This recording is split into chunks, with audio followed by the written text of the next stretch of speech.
യേശുനാഥ ജീവൻ തന്ന സ്നേഹമേ,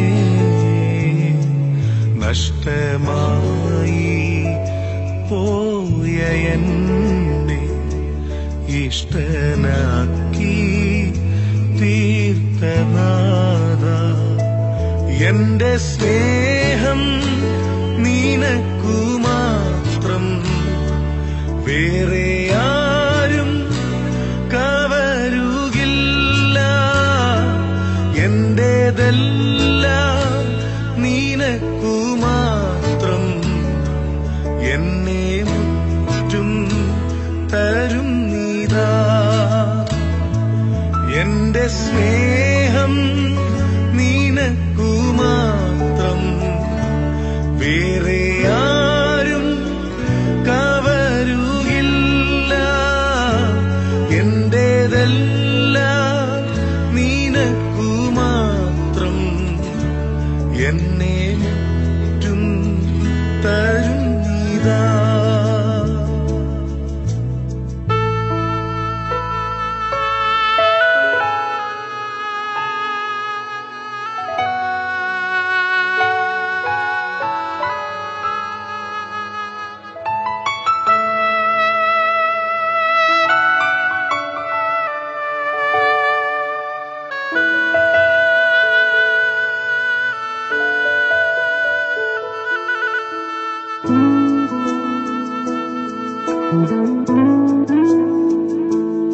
എന്റെ ധനവും മാനമെല്ലാം നിന്റെ മഹിമയ്ക്കായി മാത്രം. ലോകസ്നേഹം തേടുകില്ല, ജീവിക്കും ഞാൻ നിനക്കായി മാത്രം. എന്റെ സ്നേഹം നിനക്കു മാത്രം, വേറെ ആരും കവരുകില്ല. എന്റേതെല്ലാം നിനക്കു മാത്രം, എന്നെ മുറ്റും തരും നീതാ.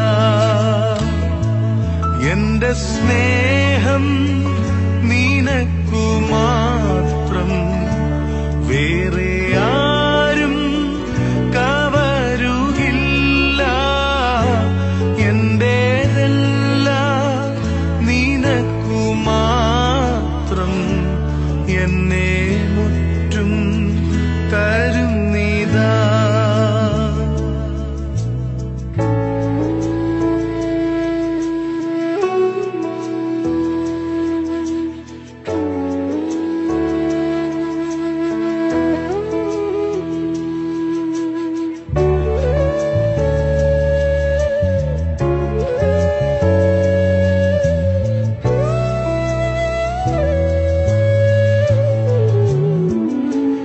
തള്ളപ്പെട്ട എന്നെ നിന്റെ പൈതലാക്കി തീർത്തുവല്ലോ. എന്റെ പാപം എല്ലാം പോക്കി എന്നെ മുഴുവൻ സൗഖ്യമാക്കി. എന്റെ സ്നേഹം നിനക്കു മാത്രം, വേറെ ആരും കവരുകില്ല. എന്റേതെല്ലാം നിനക്കു മാത്രം, എന്നെ മുറ്റും തരും നീതാ. എന്റെ സ്നേഹം നിനക്കു മാത്രം, കർത്താവായ യേശുക്രിസ്തുവിന്റെ പരിശുദ്ധ നാമത്തിൽ സ്നേഹ വന്ദനങ്ങളെ അറിയിക്കുന്നു.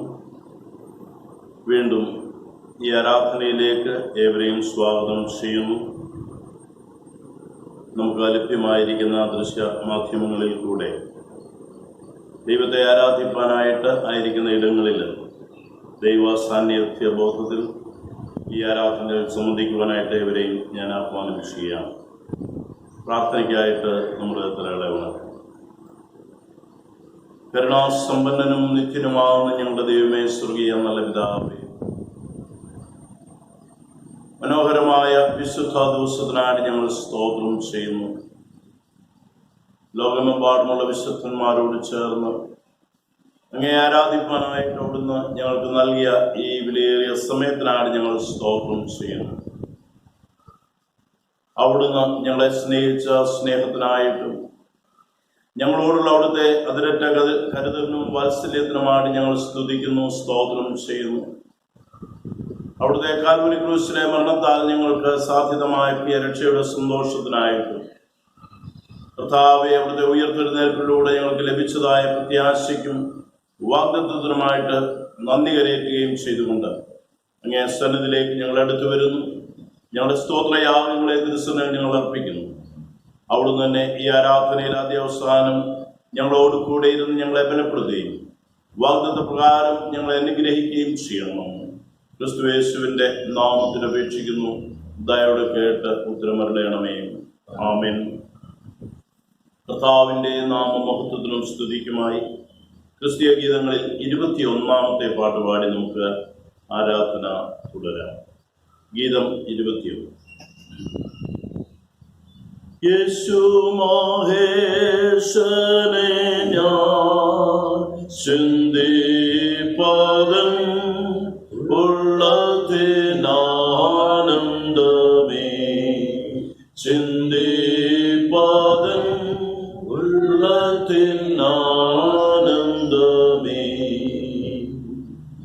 ഈശനുടെ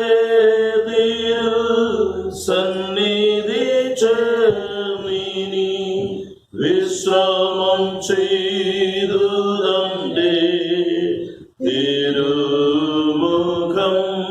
കാൺമദത്യാനന്ദമേ, തിരുമുഖം കാൺമദത്യാനന്ദമേ.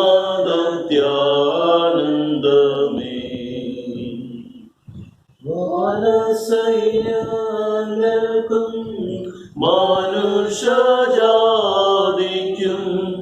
ഊനമില്ലാതെ നിന്നെ വർണ്ണിക്കുവാൻ സാധ്യമതാകയില്ല, വർണ്ണിക്കുവാൻ സാധ്യമതാകയില്ല.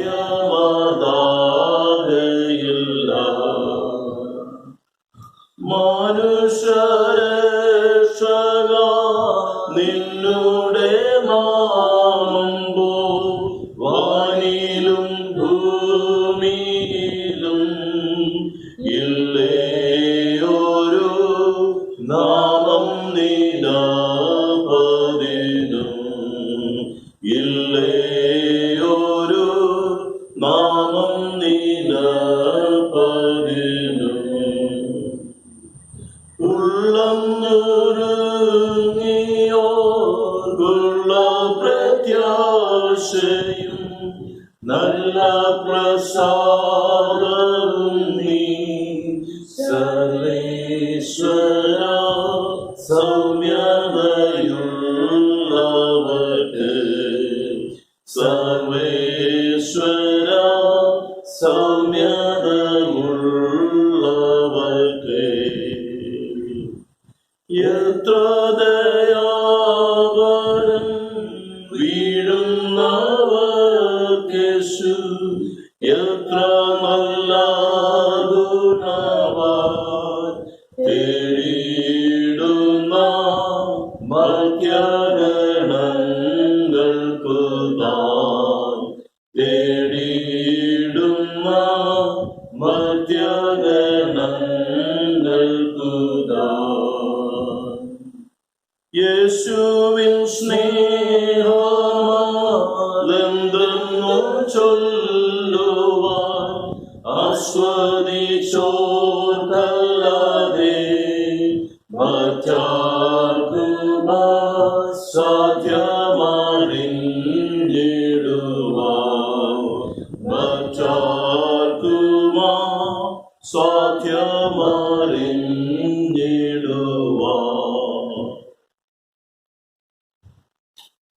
നമുക്ക് ദീർഘവിധന ആരാധന തുടരാം.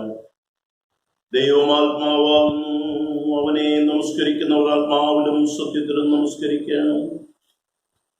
നമ്മുടെ പിതാവായ ദൈവത്തിങ്കിൽ നിന്നും കർത്താവായ യേശുക്രിസ്തുവിങ്കിൽ നിന്നും നിങ്ങൾക്ക് കൃപയും സമാധാനവും ഉണ്ടാകട്ടെ.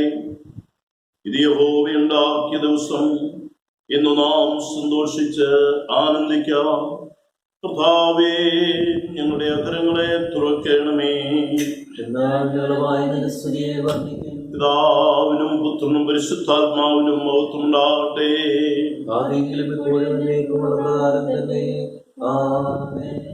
തൃത്വത്തിന് സ്തുതി. സൈന്യങ്ങളുടെ ദൈവമായ കർത്താവ് പരിശുദ്ധൻ, പരിശുദ്ധൻ, പരിശുദ്ധൻ. ആകാശവും ഭൂമിയും നിന്റെ മഹത്വം കൊണ്ട് നിറഞ്ഞിരിക്കുന്നു. മഹോന്നതനായ കർത്താവേ, നിനക്ക് മഹത്വം ഉണ്ടാകട്ടെ.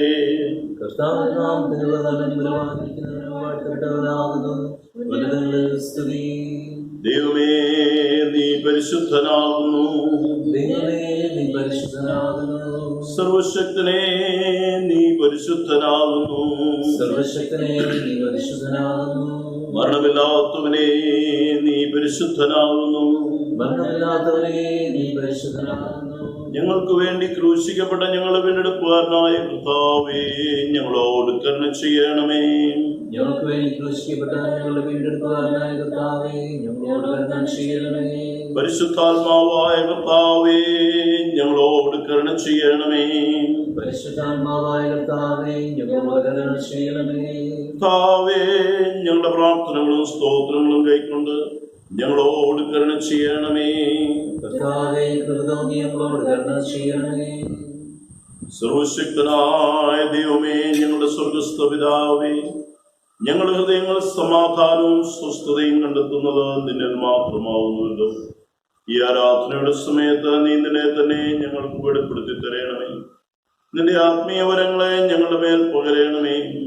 ഈ വിശുദ്ധമായ ശാന്തസമയം ദൈവിക കാര്യങ്ങൾ ഞങ്ങൾക്ക് പ്രയോജനമായി തീരുവാൻ, നീ ഞങ്ങൾക്ക് ചെയ്യുവാൻ തന്നിരിക്കുന്ന വേലയെ തികയ്ക്കേണ്ടതിന് ഞങ്ങളെ പുതുക്കി ശക്തീകരിക്കുവാനും ഞങ്ങളുടെ കർത്താവായ യേശുക്രിസ്തു മൂലം കൃപ ചെയ്യണമേ. പാപസ്വീകാരം. നമുക്ക് പാപമില്ല എന്ന് നാം പറയുന്നുവെങ്കിൽ നമ്മെ തന്നെ വഞ്ചിക്കുന്നു. സത്യം നമ്മിലില്ലാതെയായി നമ്മുടെ പാപങ്ങളെ ഏറ്റുപറയുന്നുവെങ്കിൽ അവൻ നമ്മോട് പാപങ്ങളെ ക്ഷമിച്ച് സകല അനീതി പോക്കി നമ്മെ ശുദ്ധീകരിപ്പാൻ തക്കവണ്ണം വിശ്വസ്തനും നീതിമാനുമാവുന്നു. ഞാൻ എഴുന്നേറ്റ് അപ്പന്റെ അടുക്കൽ ചെന്ന് അവനോട്, അപ്പാ, ഞാൻ സ്വർഗത്തോടും നിന്നോടും പാപം ചെയ്തിരിക്കുന്നു. ഇനി നിന്റെ മകൻ എന്ന പേരിന് ഞാൻ യോഗ്യനല്ല എന്ന് പറയും. നമുക്കുള്ള മഹാപുരോഹിതൻ നമ്മുടെ ബലഹീനതകളിൽ സഹതാപം കാണിപ്പാൻ കഴിയാത്തവനല്ല. പാപം ഒഴിയ സർവ്വത്തിലും നമുക്ക് തുല്യമായി പരീക്ഷിക്കപ്പെടുവനത്രേ നമുക്കുള്ളത്. അതുകൊണ്ട് നമുക്ക് മുട്ടുകുത്തി മൗനമായി നമ്മെ തന്നെ ദൈവസന്നിധിയിൽ ശോധന ചെയ്യാം.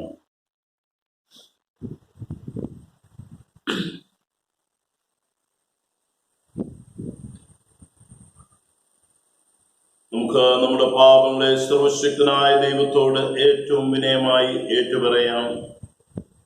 രണ്ടാമത്തെ പ്രാർത്ഥന നമുക്ക് ഈ സമയത്ത് ഉപയോഗിക്കാം. ഞങ്ങളുടെ പിതാവായ ദൈവമേ, ഞങ്ങളുടെ വിചാരത്തിലും വാക്കിലും പ്രവൃത്തിയിലും നിനക്ക് വിരോധമായി പാപം ചെയ്തിരിക്കുന്നു. ഞങ്ങൾ നിന്നെ പൂർണ്ണ ഹൃദയത്തോടെ സ്നേഹിച്ചിട്ടില്ല. ഞങ്ങൾ ഞങ്ങളുടെ കൂട്ടുകാരെ ഞങ്ങളെ പോലെ തന്നെ സ്നേഹിച്ചിട്ടില്ല. ഞങ്ങളോട് കരുണയുണ്ടാകണമെന്ന് ഞങ്ങൾ നിന്നോട് അപേക്ഷിക്കുന്നു. ഞങ്ങളുടെ പാപങ്ങൾ ഞങ്ങളെ ശുദ്ധീകരിക്കുകയും ദോഷത്തെ ജയിപ്പാൻ ഞങ്ങൾ സഹായിക്കുകയും ചെയ്യണമെന്ന് ഞങ്ങളുടെ കർത്താവായ യേശുക്രിസ്തു മൂലം ഞങ്ങൾ നിന്നോട് അപേക്ഷിക്കുന്നു. ആമേൻ. സർവശക്തനും കരുണയുമുള്ളവനായ കർത്താവ്, പാപങ്ങളുടെ മോചനവും വാപ്പും ജീവിതം ക്രമപ്പെടുത്തുന്നതിനുള്ള അവസരവും പരിശുദ്ധാത്മാവിന്റെ കൃപയും ആശ്വാസവും നമുക്ക് നൽകുമാറാകട്ടെ. കർത്താവിനെ സ്തുതിപ്പിൻ. 95-ാം സങ്കീർത്തനം 1 മുതൽ 7 വരെയുള്ള വാക്യങ്ങൾ. വരുവീൻ നാം യഹോവയ്ക്കുള്ള ഘോഷിക്കാം, നമ്മുടെ രക്ഷയുടെ പാറയ്ക്കാർപ്പെടുക.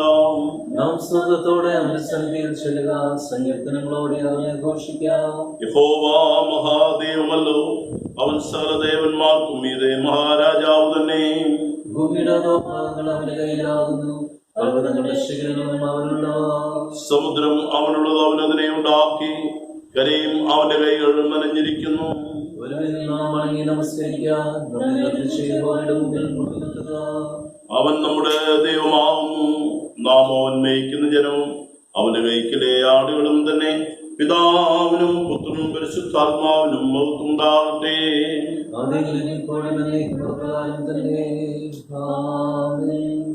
148 സങ്കീർത്തനം വാക്യപ്രതിവാക്യമായിട്ട് വായിക്കാം. സങ്കീർത്തനം 148.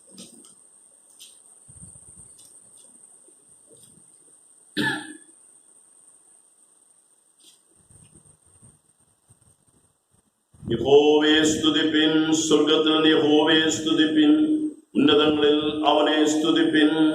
അവന്റെ സകലന്മാരുമായുള്ളവരെ അവനെ സ്തുതിപ്പിൻ, അവന്റെ സർവ്വസൈന്യവുമേ അവനെ സ്തുതിപ്പിൻ. സൂര്യചന്ദ്രന്മാരെ അവനെ സ്തുതിപ്പിൻ, പ്രകാശമുള്ള സകല നക്ഷത്രങ്ങളുമായുള്ളവയെ അവനെ സ്തുതിപ്പിൻ. സ്വർഗാതിസ്വർഗവും ആകാശത്തിന് നീതിയുള്ള വെള്ളവുമായുള്ളവയെ അവനെ സ്തുതിപ്പിൻ. അവൻ കൽപ്പിച്ചിട്ട് അവ സൃഷ്ടിക്കപ്പെട്ടിരിക്കാൻ അവ യഹോവയുടെ നാമത്തെ സ്തുതിക്കട്ടെ. അവനവയെ സദാകാലത്തേക്കും സ്ഥിരമാക്കി, ലംഘിക്കരുതാത്ത ഒരു നിയമം വെച്ചിരിക്കുന്നു. തിമിംഗലങ്ങളും എല്ലാ ആഴികളുമായുള്ളവയെ ഭൂമിയിൽ യഹോവയെ സ്തുതിപ്പിൻ. തീയും കൽമഴയും ഹിമവും ആവിയും അവന്റെ വചനം അനുഷ്ഠിക്കുന്ന കൊടുങ്കാറ്റും, പർവ്വതങ്ങളും സകല കുന്നുകളും ഫലവൃക്ഷങ്ങളും സകല ദേവദാരുക്കളും, മൃഗങ്ങളും സകല കന്നുകാലികളും ഇഴജന്തുക്കളും പർവ്വജാതികളും, ഭൂമിയിലെ രാജാക്കന്മാരും സർവവംശങ്ങളും, ഭൂമിയിലെ പ്രഭുക്കന്മാരും സകല ന്യായാധിപന്മാരും, യുവാക്കളും യുവതികളും വൃദ്ധന്മാരും ബാലന്മാരും, ഇവരൊക്കെയും നാമത്തെ സ്തുതിക്കട്ടെ. അവന്റെ നാമം മാത്രം ഉയർന്നിരിക്കുന്നത്, അവന്റെ മഹത്വം ഭൂമിക്കും ആകാശത്തിനും മേലായിരിക്കുന്നു. തന്നോടടുത്തിരിക്കുന്ന ജനമായി ഇസ്രായേൽ മക്കളായ തന്റെ സകല ഭക്തന്മാർക്കും പുകഴ്ചയായി അവൻ സ്വജനത്തിന് ഒരു കൊമ്പിനെ ഉയർത്തിയിരിക്കുന്നു. യഹോവയെ സ്തുതിപ്പിൻ. പിതാവിനും പുത്രനും പരിശുദ്ധാത്മാവിനും മഹത്വം ഉണ്ടാകട്ടെ. ആദിയിലും ഇപ്പോഴും എന്നേക്കുമുള്ള പ്രകാരം തന്നെ. ആമേൻ. ഇന്നത്തേക്ക് നിശ്ചയിച്ചിരിക്കുന്ന പഴയ നിയമ വേദഭാഗം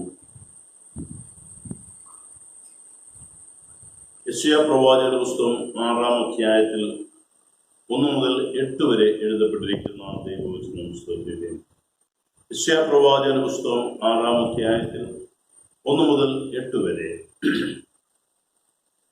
ഉസ്സിയാവ് മരിച്ചയാണ്ടിൽ കർത്താവ് ഉയർന്ന പൊങ്ങിയുള്ള സിംഹാസനത്തിലിരിക്കുന്നത് ഞാൻ കണ്ടു. അവന്റെ വസ്ത്രത്തിന്റെ വിളമ്പുകൾ മന്ദിരത്തെ നിറച്ചിരുന്നു. സിറാഫുകൾ അവന് ചുറ്റും നിന്നു. ഓരോരുത്തന് 6 ചിറകുണ്ടായിരുന്നു. 2 കൊണ്ട് അവർ മുഖം മൂടി, 2 കൊണ്ട് കാൽ മൂടി, 2 കൊണ്ട് പറന്നു. ഒരുത്തനോടൊരുത്തൻ സൈന്യങ്ങളുടെ യഹോവ പരിശുദ്ധൻ പരിശുദ്ധൻ പരിശുദ്ധൻ, സർവഭൂമിയും അവന്റെ മഹത്വം കൊണ്ട് നിറഞ്ഞിരിക്കുന്നു എന്ന് ആർത്തു പറഞ്ഞു. അവർ ആർക്കുന്ന ശബ്ദത്താൽ മുനപ്പടികളുടെ അടിസ്ഥാനങ്ങൾ കുലുങ്ങി, ആലയം പൂകൊണ്ട് നിറഞ്ഞു. അപ്പോൾ എനിക്ക് അയ്യോ കഷ്ടം, ഞാൻ നശിച്ചു. ഞാൻ ശുദ്ധിയില്ലാത്ത അധരങ്ങളുള്ള ഒരു മനുഷ്യൻ, ശുദ്ധിയില്ലാത്ത അധരമുള്ള ജനത്തിന് നടുവിൽ വസിക്കുന്നു. എന്റെ കണ്ണ് സൈന്യങ്ങളുടെ യഹോവയായ രാജാവിനെ കണ്ടുവല്ലോ എന്ന് പറഞ്ഞു. അപ്പോൾ സറാഫുകളിൽ ഒരുത്തൻ യാഗപീഠത്തിൽ നിന്ന് കുടിലുകൊണ്ടൊരു തീക്കനലെടുത്ത് കയ്യിൽ പിടിച്ചുകൊണ്ട് എന്റെ അടുക്കൽ പറന്നു വന്നു. അതിന്റെ വായ്ക്ക് തൊടുവിച്ചു, ഇതാ, ഇത് നിന്റെ അധരങ്ങളെ തൊട്ടതിനാൽ നിന്റെ അകൃത്യം നീങ്ങി, നിന്റെ പാപത്തിന് പരിഹാരം വന്നിരിക്കുന്നു എന്ന് പറഞ്ഞു. അനന്തരം ഞാൻ ആരെ അയക്കേണ്ടു, ആർ നമുക്ക് വേണ്ടി പോകും എന്ന് ചോദിക്കുന്ന കർത്താവിന്റെ ശബ്ദം കേട്ടിട്ട്, അടിയനിതാ, അടിയനെ അയക്കണമേ എന്ന് ഞാൻ പറഞ്ഞു.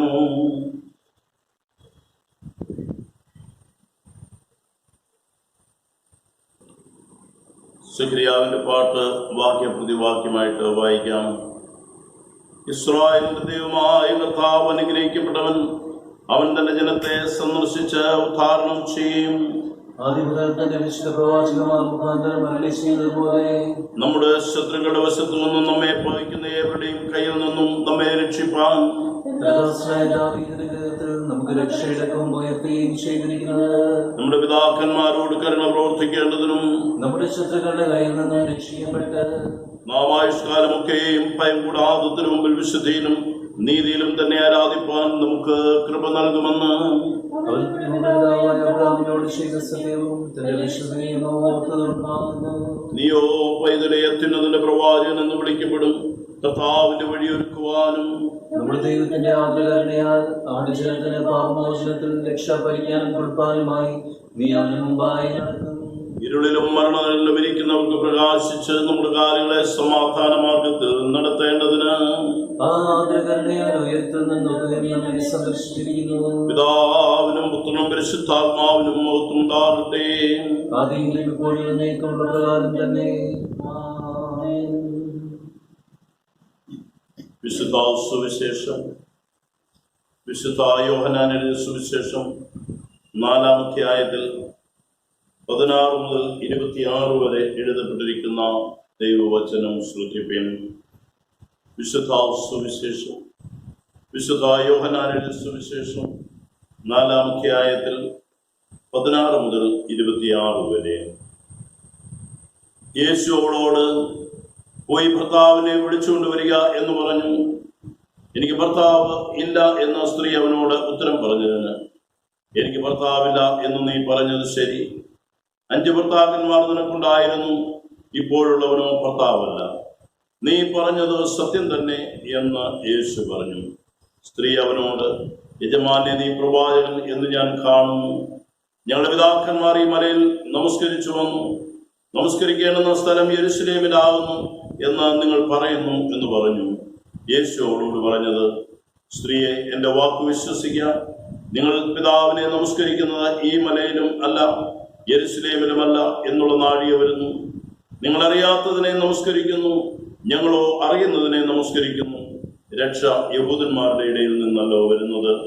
സത്യനമസ്കാരികൾ പിതാവിനെ ആത്മാവിലും സത്യത്തിലും നമസ്കരിക്കുന്ന നാഴിക വരുന്നു, ഇപ്പോൾ വന്നുമിരിക്കുന്നു. തന്നെ നമസ്കരിക്കുന്നവർ ഇങ്ങനെയുള്ളവർ ആയിരിക്കണം എന്ന് പിതാവ് ഇച്ഛിക്കുന്നു. ദൈവം ആത്മാവാകുന്നു. അവനെ നമസ്കരിക്കുന്നവർ ആത്മാവിലും സത്യത്തിലും നമസ്കരിക്കുകയാണ്. സ്ത്രീ അവനോട്, മിശിഹ എന്ന് വെച്ചാൽ ക്രിസ്തു വരുന്നു എന്ന് ഞാൻ അറിയുന്നു. അവൻ വരുമ്പോൾ സകലവും അറിയിച്ചു തരും എന്ന് പറഞ്ഞു. യേശു അവളോട്, നിന്നോട് സംസാരിക്കുന്ന ഞാൻ തന്നെ മിശിഹ എന്ന് പറഞ്ഞു.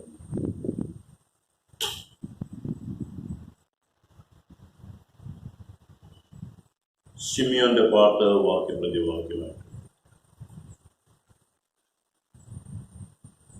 ഇപ്പോൾ നാഥ, തിരുവചനം പോലെ നീ എന്നെ സമാധാനത്തോടെ വിട്ടയക്കുന്നു. ജാതികൾക്ക് വെളിപ്പെടുവാനുള്ള പ്രകാശവും നിന്റെ ജനമായ ഇസ്രായേലിന്റെ മഹത്വവുമായി നീ സകല ജാതികളുടെയും മുമ്പിൽ ഒരുക്കിയിരിക്കുന്ന നിന്റെ രക്ഷയെ എന്റെ കണ്ണ് കണ്ടുവല്ലോ. പിതാവിനും പുത്രനും പരിശുദ്ധാത്മാവിനും മഹത്വം ഉണ്ടാകട്ടെ.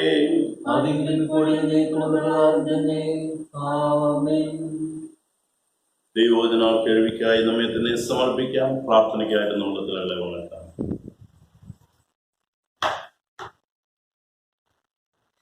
സകല നല്ല ദാനങ്ങളും തികഞ്ഞവരുമൊക്കെയും ഞങ്ങൾക്ക് അനുഗ്രഹിക്കുകയും സ്വർഗീയ മന്നയാൽ ഞങ്ങളെ പോഷിപ്പിക്കുകയും ചെയ്യുന്ന ഞങ്ങളുടെ ദൈവമേ, സ്വർഗീയ പിതാവേ, ഈ വിശുദ്ധ ദിവസത്തിന്റെ ഈ പ്രഭാത ആരാധനയിൽ അവിടുത്തെ പാദസന്നിധിയിലേക്ക് ഞങ്ങൾ എടുത്തു വരികയാണ്.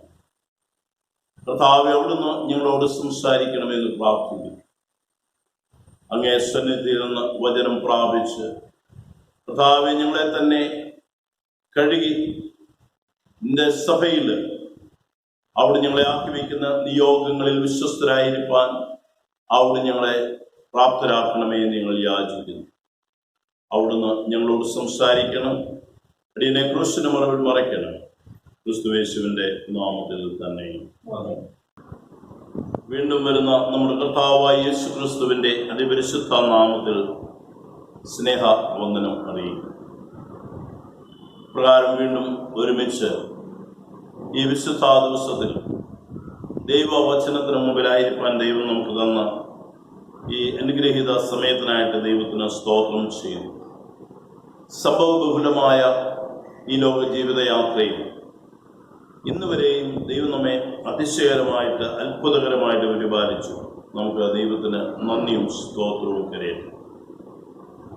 ഇന്ന് ദക്ഷിണേന്ത്യ സഭയായിട്ട് ചിന്തിക്കുന്ന വിഷയം ആരാധന എന്നുള്ളതാണ്.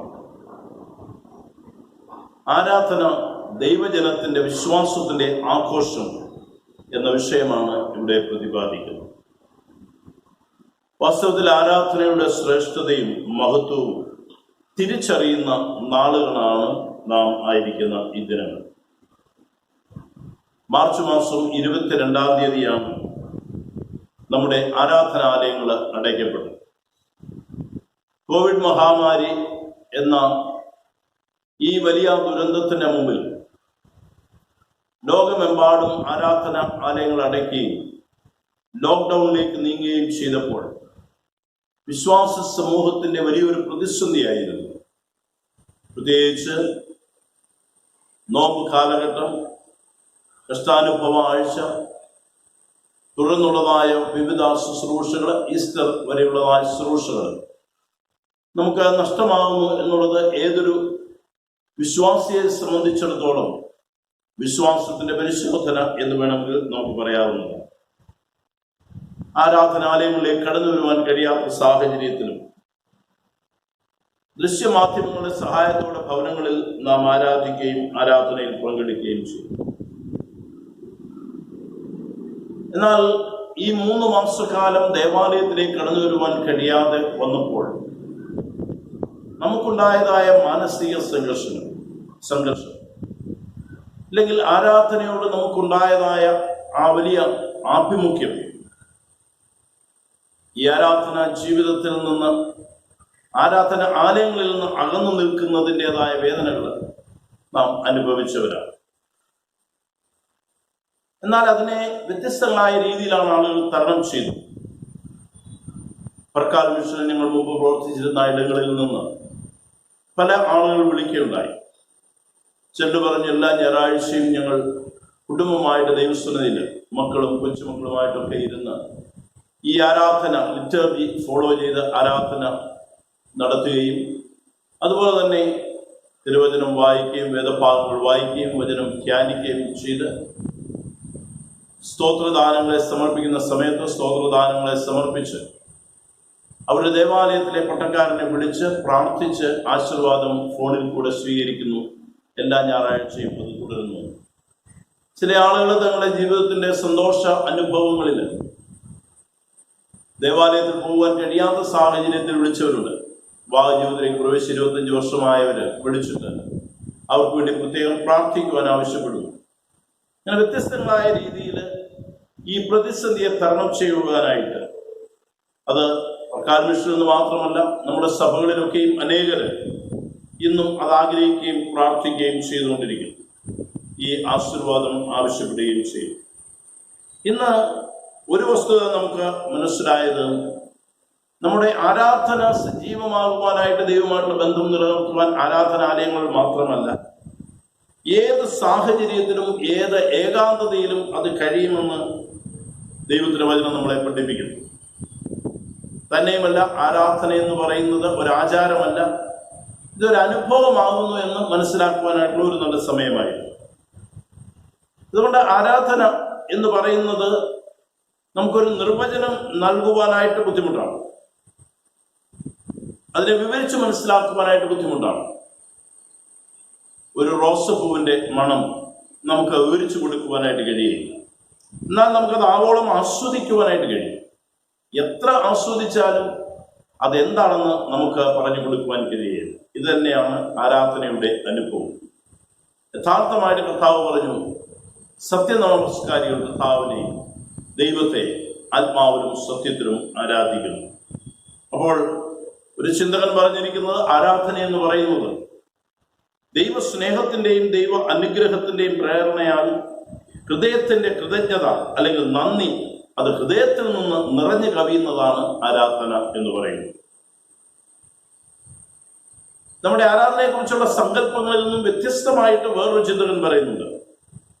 ഹൃദയം അതിന്റെ ആവശ്യങ്ങളോടോ ആഗ്രഹങ്ങളോടോ പോലുമല്ല, ദൈവത്തോട് മാത്രം ഇടപെടുന്ന നിമിഷങ്ങളാണ് ആരാധന എന്ന് പറയുന്നത്. എന്ന് പറഞ്ഞാൽ ആരാധനയ്ക്ക് നമ്മൾ കടന്നു വരുമ്പോൾ നമ്മൾ ഒരു മധ്യസ്ഥ പ്രാർത്ഥനയോ അല്ലെങ്കിൽ ഒരു നമ്മുടെ ആവശ്യമോ ദൈവസന്നിധിയിൽ അറിയിക്കുന്ന ഒരു സമയം മാത്രമല്ല, അതിനേക്കാളൊക്കെ ഉപരിയായിട്ട് ദൈവസന്നിധിയിൽ നാം ദൈവത്തോട് മാത്രം ഇടപെടുന്നതായ സമയമാണ്. ദൈവത്തിന് സ്തുതി കരയുന്ന അവസ്ഥകൾ.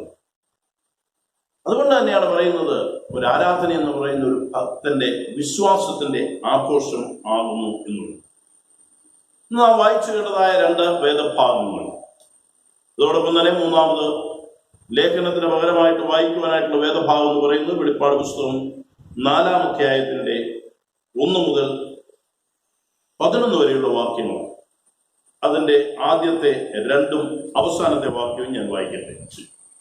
അനന്തരം സ്വർഗത്തിലൊരു വാതിൽ തുറന്നിരിക്കുന്നത് ഞാൻ കണ്ടു. കാഹളനാദം പോലെ എന്നോട് സംസാരിച്ചു കേട്ട ആദ്യത്തെ ശബ്ദം എന്നോട്, ഇവിടെ കയറി വരിക, മേലാൽ സംഭവിക്കാനുള്ളത് ഞാൻ നിനക്ക് കാണിച്ചു തരാം എന്ന് കൽപ്പിച്ചു. ഉടനെ ഞാൻ ആത്മവിവശനായി സ്വർഗത്തിൽ ഒരു സിംഹാസനം വെച്ചിരിക്കുന്നതും സിംഹാസനത്തിൽ ഒരുവൻ ഇരിക്കുന്നതും കണ്ടു. 11-ാം വാക്യം.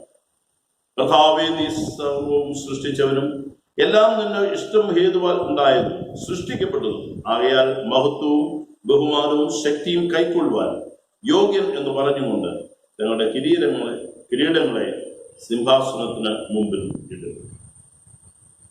ഇവിടെ നാം വായിച്ചു കേട്ടത് യോഹന്നാൻ അപ്പോസ്തലൻ പത്മോസിന്റെ ഏകാന്തതയിൽ കഴിയുന്ന സംഭവത്തോടുള്ള ബന്ധത്തിലാണ്. അവിടെ പറഞ്ഞിരിക്കുന്നത് കർത്തൃദിവസത്തിൽ താൻ ആത്മവിവശനായി. ഈ ആത്മവിവശതയിൽ ദൈവിക സാന്നിധ്യത്തെ താൻ അനുഭവിച്ചറിയുന്നതിനെ കുറിച്ചും ആ ആരാധനയുടെ മഹത്വം ദർശിക്കുന്നതുമായിട്ടാണ് അവിടെ യോഹന്നാൻ വിവരിച്ചിരിക്കുന്നത്. 4-ാം അധ്യായത്തിൽ പറയുകയാണ്, നീ സ്വർഗത്തിലേക്ക് കയറി വരിക എന്നൊരു ശബ്ദം കേട്ടു. അപ്പോൾ വീണ്ടും പറയുകയാണ്, ഞാൻ ആത്മവിവശതയിൽ ആയി. അപ്പോൾ ക്രിസ്തീയ വിശ്വാസ ജീവിതത്തിൽ ആരാധന എന്ന് പറയുന്നത് അതുവരെയും യോഹന്നാൻ അനുഭവിച്ചതായ കൂട്ടായ്മയുടെ അനുഭവത്തിൽ നിന്നും വ്യത്യസ്തമായ അനുഭവത്തിലാണ്. അതുപോലെ തന്നെ യെശയ്യാ പ്രവാചകന്റെ പുസ്തകവും നമ്മൾ വായിച്ച യോഹന്നാന്റെ സുവിശേഷവും, ഇവിടെയെല്ലാം ആരാധനയെക്കുറിച്ചുള്ള ചില ചിന്തകളാണ് നമ്മോട് പങ്കുവയ്ക്കുന്നത്, അല്ലെങ്കിൽ അതാണ് നമുക്ക് കാണുവാനായിട്ട് കഴിയും. ഈ ഭാഗങ്ങളിൽ നിന്ന് 4 ചിന്തകളാണ് ഞാൻ പങ്കുവയ്ക്കുവാൻ ആഗ്രഹിക്കുന്നത്. ഒന്നാമതായിട്ട് ആരാധനയുടെ അടിസ്ഥാനം എന്താണ്, അല്ലെങ്കിൽ ആരെയാണ് നാം ആരാധിക്കുന്നത്. രണ്ടാമതായിട്ട് ആരാധനയ്ക്ക് വിശ്വാസത്തിന്റെ ആഘോഷത്തിനൊരു കാരണം ഉണ്ടായിരിക്കണം. ഏതൊരു ആഘോഷത്തിനും കാരണങ്ങളുണ്ട്, അതുകൊണ്ട് ആരാധനയ്ക്ക് ഒരു കാരണം ഉണ്ടായിരിക്കണം. മൂന്നാമതായിട്ട് ആരാധനയ്ക്ക് ഒരു രീതി ഉണ്ടായിരിക്കണം, ഒരു ക്രമം ഉണ്ടായിരിക്കണം, എങ്ങനെയാണ് നാം ആരാധിക്കേണ്ടത്. നാലാമതായിട്ട് ആരാധനയ്ക്ക് അതിൻ്റെതായ അനുഭവം ഉണ്ടാകും, അല്ലെങ്കിൽ ഫലം ഉണ്ടാകും. ഇപ്പോൾ ഒന്നാമതായിട്ട് ആരെ ആരാധിക്കുന്നു, ആരാധനയുടെ അടിസ്ഥാനമുണ്ട്, ആരാധനയുടെ കേന്ദ്രബിന്ദു ആരാണ്. ഹും ഐ വർഷിപ്പ്, ഞാൻ ആരെ ആരാധിക്കും. യെശയ്യാ പ്രവാചകൻ പറയുകയാണ്, ഉസിയാവ് മരിച്ചയാണെങ്കിൽ ഉയർന്നും പൊങ്ങിയുള്ള സിംഹാസനത്തിൽ കർത്താവ് ഇരിക്കുന്നത് താൻ കണ്ടു എന്ന് പറഞ്ഞാണ് യെശയ്യാ പ്രവാചകൻ ആരംഭിക്കുന്നത്. ഇവിടെ സറാഫുകളും കെരൂബികളും സദാസമയവും സൈന്യങ്ങളുടെ ദൈവമായ കർത്താവ് പരിശുദ്ധൻ പരിശുദ്ധൻ എന്ന് ആർത്തു വിളിക്കുന്നതായ ഒരാത്മീയ അനുഭവത്തോട് യെശയ്യാ പ്രവാചകനും അല്ലെങ്കിൽ യെശയ്യാവും യോജിക്കുക. അതൊരു ആരാധനയുടെ അനുഭവം. അവിടെ വ്യക്തമാണ് ആരെയാണ് ആരാധിക്കുന്നത്, ആരാധനയുടെ കേന്ദ്രബിന്ദു ആരാണെന്ന് വളരെ വ്യക്തമായിട്ട് അവിടെ പറയുന്നു. ഉയർന്നും ഭൂമിയുമുള്ള സിംഹാസനത്തിൽ ഉസ്യാവിനേക്കാളും ഉയരത്തിൽ, തങ്ങളുടെ ഭൂമിയിലെ രാജാക്കന്മാരെക്കാളും ഉയരത്തിൽ വസിക്കുന്നതായ ഉന്നതവാസിയായ ദൈവത്തെയാണ് ആരാധിക്കുന്നത്. തന്നെയുമല്ല, ഈ സ്വർഗോന്നതങ്ങളിൽ സറാഫുകളും കെരൂബികളും എല്ലാ സമയവും സ്തുതിച്ച് ആരാധിച്ചുകൊണ്ടിരിക്കുന്ന ദൈവത്തെ ഞാനും ആരാധിക്കുന്നു എന്നുള്ളതായ ഒരു തിരിച്ചറിവ്. വെളിപ്പാട് പുസ്തകം 4-ാം അധ്യായത്തിലേക്ക് നാം കടന്നു വരുമ്പോൾ ഞാൻ പറഞ്ഞുവല്ലോ, ജീവിതത്തിന്റെ ഏകാന്തതയിൽ ആത്മവിവശനായി തീർന്ന, ആരാധനയിൽ ആത്മവിവശനായി തീരുന്നതായ യോഹന്നാനോട് ദൈവം പറയുകയാണ്, നീ ഇവിടെ കയറി വരിക എന്ന് പറഞ്ഞാൽ ഒരു സ്വർഗീയ അനുഭവത്തിലേക്ക് മേലാൽ സംഭവിക്കാനുള്ളത് ഞാൻ നിനക്ക് കാണിച്ചു തരും എന്ന് പറയും. ആ 4-ാം അധ്യായം നമ്മൾ പഠിക്കുന്നതായ സമയത്ത് അവിടെയും വളരെ വ്യക്തമായിട്ട് 11-ാം വാക്യത്തിൽ പറയാണ്, കർത്താവേ നീ സർവവും സൃഷ്ടിച്ചവനും എല്ലാം നിന്റെ ഇഷ്ടം ഹേതുവാൽ ഉണ്ടായതും സൃഷ്ടിക്കപ്പെട്ടതുമാകിയാൽ മഹത്വവും ബഹുമാനവും ശക്തിയും കൈക്കൊള്ളുവാൻ യോഗ്യനെന്ന് പറഞ്ഞുകൊണ്ട് മൂപ്പന്മാർ തങ്ങളുടെ കിരീടങ്ങളെ സിംഹാസനത്തിന് മുമ്പിൽ ഇട്ടുവരും. ഇവിടെ കർത്താവിനെയാണ് ആരാധിക്കുന്നത്. ആരാധനയുടെ കേന്ദ്ര ബിന്ദു എന്ന് പറയുന്നത് കർത്താവ് മാത്രമാണ്, അല്ലെങ്കിൽ പിതാവാം ദൈവമാണ് എന്ന് വളരെ വ്യക്തമായിട്ട് അവിടെ രേഖപ്പെടുത്തിയിരിക്കുന്നു. യോഹന്നാൻ സുവിശേഷം 4-ാം അധ്യായത്തിലും കർത്താവും ശമരിയക്കാരിയും തമ്മിലുള്ളതായ സംവാദത്തിൽ ആരാധന എന്ന വിഷയത്തിലേക്ക് അവർ കടന്നു വരികയാണ്. ആരാധന എന്ന വിഷയത്തിലേക്ക് കടന്നു വരുമ്പോൾ അവിടെ കർത്താവ് 21-ാം വാക്യത്തിന് 4-ാം അധ്യായത്തിന്റെ 21-ാം വാക്യം വളരെ വ്യക്തമായിട്ട് ഈ സ്ത്രീ കർത്താവിനോട് ആരാധന എന്ന വിഷയത്തെ കുറിച്ച് അറിവുള്ളവളായിട്ട് കർത്താവിനോട് സംസാരിക്കുകയാണ്. അതിന്റെ 21-ാം വാക്യത്തിൽ യേശുവോട് പറയുന്നത്, സ്ത്രീയെ എന്റെ വാക്ക് വിശ്വസിക്കുക, നിങ്ങൾ പിതാവിനെ നമസ്കരിക്കുന്നത് ഈ മലയിലും അല്ല യെരൂശലേമിലും അല്ല എന്നുള്ള നാഴിക വരും. ഇവിടെ പറയുകയാണ്, നിങ്ങൾ പിതാവിനെയാണ് ആരാധിക്കുന്നത്, പിതാവാം ദൈവത്തെയാണ് ആരാധിക്കുന്നത്. അപ്പോൾ ആരെ ആരാധിക്കുന്നു എന്ന അറിവോടെ ആരാധിക്കുമ്പോഴാണ് ആരാധന അർത്ഥവത്തായി തീരുന്നത്. ആരാധനയ്ക്ക് നമുക്കൊരു കേന്ദ്ര ബിന്ദു ഉണ്ടാകുമ്പോഴാണ് ആരാധന അർത്ഥമായി തീരുന്നത്. ക്രിസ്ത്യാനി എന്ന പേരുള്ളവർ എല്ലാവരും ആരാധനയ്ക്ക് പോകുന്നില്ല. ഇനിയും പലരും ആരാധനയ്ക്ക് പോയാൽ തന്നെ അവിടെ സംഭവിക്കുന്നത് എന്ന ബോധ്യത്തോടു കൂടെ തന്നെ ഇരിക്കുന്നു. പലർക്കും പാട്ടില്ല, പ്രതിവാക്യമില്ല, അനുതാപമില്ല, യാതൊരു അനുഭവമില്ലാതെ പലപ്പോഴും വാച്ചിൽ നോക്കി സമയം കളഞ്ഞ് കഴിയുമ്പോൾ സ്തോത്ര കാഴ്ചയിട്ട് പോകുന്നതായ ഒരു പ്രതീതി, അല്ലെങ്കിൽ വിശുദ്ധ സംസർഗത്തിൽ മുഴങ്കാൽ മടക്കി പോകുന്നതായ ഒരു പ്രതീതി. ഇവിടെയാണ് ഒന്നാമതായിട്ട് ആരാധന നമ്മുടെ ജീവിതത്തിന്റെ അനുഭവമാകുന്നതെങ്കിൽ ഞാൻ ആരാധിക്കുന്നു, അല്ലെങ്കിൽ ആരോടാണ് ഞാൻ ഈ എൻ്റെ ആരാധനയും സ്തുതിയും സ്തോത്രവും കരയേറ്റുന്നതെന്നുള്ള വ്യക്തമായ ബോധ്യം നമ്മുടെ ജീവിതത്തിലുണ്ടാകും. വ്യക്തമായ തിരിച്ചറിവ് നമുക്കുണ്ടാകും. അതെ, പിതാവാം ദൈവത്തെ നാം ആരാധിക്കുന്നു, പുത്രനായ യേശു ക്രിസ്തുവിനെ നാം ആരാധിക്കുന്നു, പരിശുദ്ധാത്മാവായ ദൈവത്തെ നാം ആരാധിക്കുന്നു എന്നുള്ള തിരിച്ചറിവ്. ആ ഒരൊറ്റ ലക്ഷ്യം മാത്രമാണ് ആരാധനയിൽ കടന്നു വരുമ്പോൾ, ആരാധനയ്ക്കായിട്ട് ഒരുങ്ങുമ്പോൾ, ദൈവമേ ഇന്ന് നിന്നെ ആരാധിക്കുവാൻ, നിന്നെ ദർശിക്കുവാൻ, നിന്നെ കാണുവാനായിട്ട് എൻ്റെ കണ്ണുകളെ തുറക്കണമേ. അവിടെ പ്രാർത്ഥിക്കുമ്പോൾ പത്മോസിന്റെ ഏകാന്തതയിലും ആ ദൈവത്തിന്റെ സാന്നിധ്യം ലഭിക്കുകയാണ്. കേന്ദ്രബിന്ദു കർത്താവായി കഴിയുന്നു. നമുക്കറിയാം, യാക്കോബ് ലൂസ് എന്ന പ്രദേശത്ത് ഏകനായിട്ട് രാത്രിയിൽ ഉറങ്ങുവാൻ കിടക്കുന്നു. തനിക്കറിയാം താൻ ദൈവിക സാന്നിധ്യത്തിൽ നിന്നും വളരെ അകലെയാവുന്നുള്ള ബോധ്യത്തോടെ കിടക്കുമ്പോഴും ദൈവിക സാന്നിധ്യം അവിടെ തനിക്ക് ലഭിക്കുമ്പോൾ അത് ആരാധനയുടെ ഇടമായി മാറുകയാണ്. അവിടെ കല്ലെടുത്ത് നാട്ടിവെച്ച് ആരാധിക്കുവാനായിട്ട് തുടങ്ങും. പുറപ്പാട് പുസ്തകം 3-ാം അധ്യായം നാം പഠിക്കുന്നതായ സമയത്ത് ഹോരേബ് മലയിൽ മുൾപ്പടർപ്പിന്റെ ഉള്ളിലും ഈ ദൈവിക സാന്നിധ്യം കണ്ടതായ മോശ അവിടെ ദൈവത്തെ ആരാധിക്കുകയാണ്. അവിടെ പറയുകയാണ്, നീ നിൽക്കുന്ന സ്ഥലം വിശുദ്ധ ഭൂമിയാകുകയാണ്, നിന്റെ കാലിൽ നിന്ന് ചെരുപ്പ് അഴിച്ചു കളക എന്ന് പറയും. ഇവിടെ എവിടെ വേണമെങ്കിലും നമുക്ക് ആരാധനയുടെ അനുഭവത്തിലേക്ക് കടന്നു വരുവാൻ കഴിയും. പൗലോസും ശീലാസും കാരാഗ്രഹത്തിൽ ദൈവത്തെ ആരാധിച്ചു, സ്തുതിച്ചു എന്നാണ് പറയുന്നത്.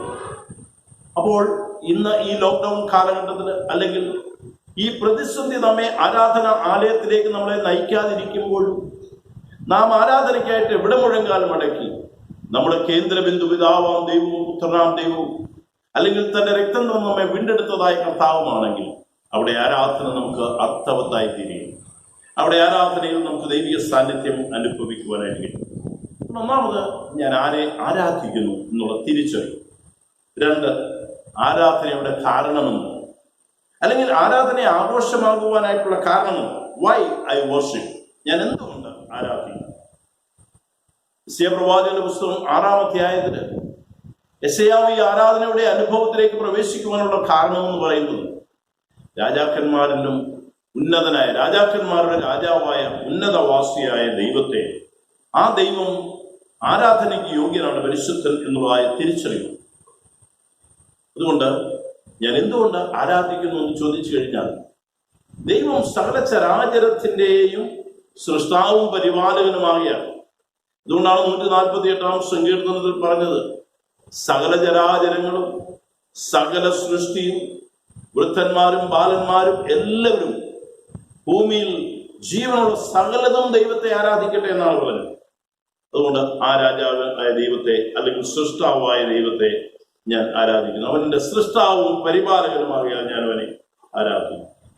പക്ഷെ പലപ്പോഴും ഈ ആരാധന എന്തുകൊണ്ടെന്ന് അറിയുന്നില്ല, അല്ലെങ്കിൽ എന്തിനെന്ന് അറിയുന്നില്ല എന്നാണ് കർത്താവ് പറഞ്ഞത്. യോഹന്നാന്റെ സുവിശേഷം 4-ാം അധ്യായത്തിന്റെ 22-ാം വാക്യത്തിൽ പറയുന്നത്, നിങ്ങൾ അറിയാത്തതിനെ നമസ്കരിക്കുന്നു, ഞങ്ങളോ അറിയുന്നതിനെ നമസ്കരിക്കുന്നു, രക്ഷ യഹൂദന്മാരുടെ ഇടയിൽ നിന്നല്ലോ വരുന്നു. അപ്പോൾ അറിയാത്തതിനെ പലപ്പോഴും നമ്മൾ അറിയുന്നില്ല. എന്തുകൊണ്ടാണ് ഞാൻ ആരാധിക്കുന്നത്, എന്തിനെയാണ് ഞാൻ ആരാധിക്കുന്നത് എന്നുള്ളതായി തിരിച്ചറിവില്ലാതെ പോകും. ആരാധന അവിടെ ആ സ്ത്രീയോട് പറയുകയാണ്, രക്ഷ യഹൂദന്മാരുടെ ഇടയിൽ നിന്നല്ലോ വരുന്നു. അവൾ ആരാധനയുടെ കാരണമെന്ന് പറയുന്ന രക്ഷയാണ്. പുത്രനായ യേശു ക്രിസ്തുവിൽ കൂടെ ലഭിച്ചതായ രക്ഷ. വെളിപാട് പുസ്തകം 4-ാം അധ്യായത്തിൽ നീ സ്വർഗത്തിലേക്ക് കയറി വരിക എന്ന് പറഞ്ഞു കഴിയുമ്പോൾ സ്വർഗത്തിലുണ്ടാകുന്ന ആത്മീയ അനുഭവത്തെക്കുറിച്ച് അവിടെ യോഹന്നാൻ വളരെ വ്യക്തമായിട്ട് പ്രതിപാദിക്കുകയാണ്. യോഹന്നാനോട് പറഞ്ഞിരിക്കുന്നത്, താൻ ദൈവിക ദർശനങ്ങളെ കണ്ടു, എന്നിട്ട് ദൈവത്തെ ആരാധിക്കുന്നതായ സമയത്ത് 5-ാം അധ്യായം അതിന്റെ തുടർച്ചയാണ്. ആ തുടർച്ചയിലാണ് പറയുന്നത് തങ്ങൾ ആരെയാണ് ആരാധിക്കുന്നത്. 12-ാം വാക്യത്തിൽ പറയുന്നു, അവർ അത്യുച്ചത്തിൽ അർക്കപ്പെട്ട കുഞ്ഞാട് ശക്തിയും ധനവും ജ്ഞാനവും ബലവും ബഹുമാനവും ശക്തിയും സ്തോത്രവും ലഭിപ്പാൻ യോഗ്യനെന്ന് പറഞ്ഞു. അപ്പോൾ അറക്കപ്പെട്ട കുഞ്ഞാടിനെയാണ് ആരാധിക്കുന്നത്. രക്ഷ ദൈവത്തിൽ നിന്ന് വരുന്നു. യോഹന്നാന്റെ സുവിശേഷം 4-ാം അധ്യായത്തിന്റെ 22-ാം വാക്യത്തിൽ കർത്താവ് പറയുന്നു, നിങ്ങൾ അറിയാത്തതിനെ ആരാധിക്കുന്നു. നിങ്ങൾ അറിയാത്തതിനെ ആരാധിക്കുന്നു എന്ന് പറഞ്ഞിട്ട് കർത്താവ് പറയുകയാണ്, ഞങ്ങളോ അറിയുന്നതിനെ ആരാധിക്കുന്നു. എന്നിട്ട് പറയുന്നു, രക്ഷ യഹൂദന്മാരുടെ ഇടയിൽ നിന്നല്ലോ വരുന്നു. അപ്പോൾ രക്ഷയാണ് ആരാധനയുടെ കാരണമെന്ന് പറയുന്നത്. സ്വർഗീയ പിതാവാം ദൈവത്തിൽ നിന്നും പുത്രൻ കൂടെ ലഭിച്ചതായ രക്ഷയാണ് ആധാരം. അതുതന്നെയാണ് യോഹന്നാൻ പത്മോസിന്റെ ഏകാന്തതയിൽ സ്വർഗീയ ദർശനങ്ങളിൽ താൻ ദർശിച്ചത്. അവിടെ ആരാധിക്കുന്ന വലിയൊരു സമൂഹത്തെ താൻ കാണുന്നു. 5-ാം അധ്യായം ആരാധനയുടെ തുടർച്ചയായിട്ടാണ് അവിടെ പ്രതിപാദിച്ചിരിക്കുന്നത്.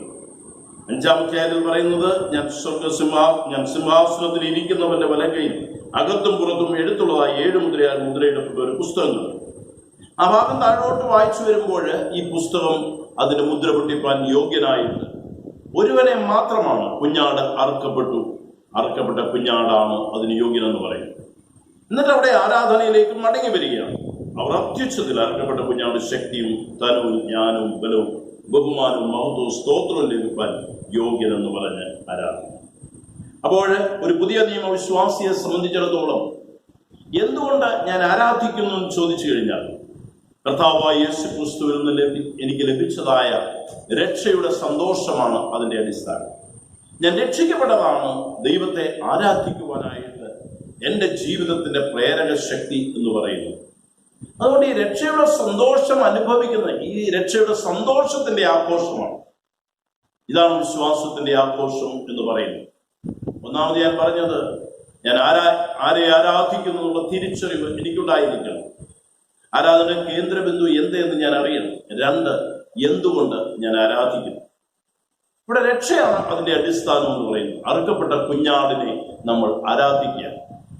അറുക്കപ്പെട്ട കുഞ്ഞാടിന് എല്ലാ ബഹുമാനവും നാം കൊടുക്കുക, എല്ലാ സ്തുതിയും സ്തോത്രവും കരയേറ്റുക.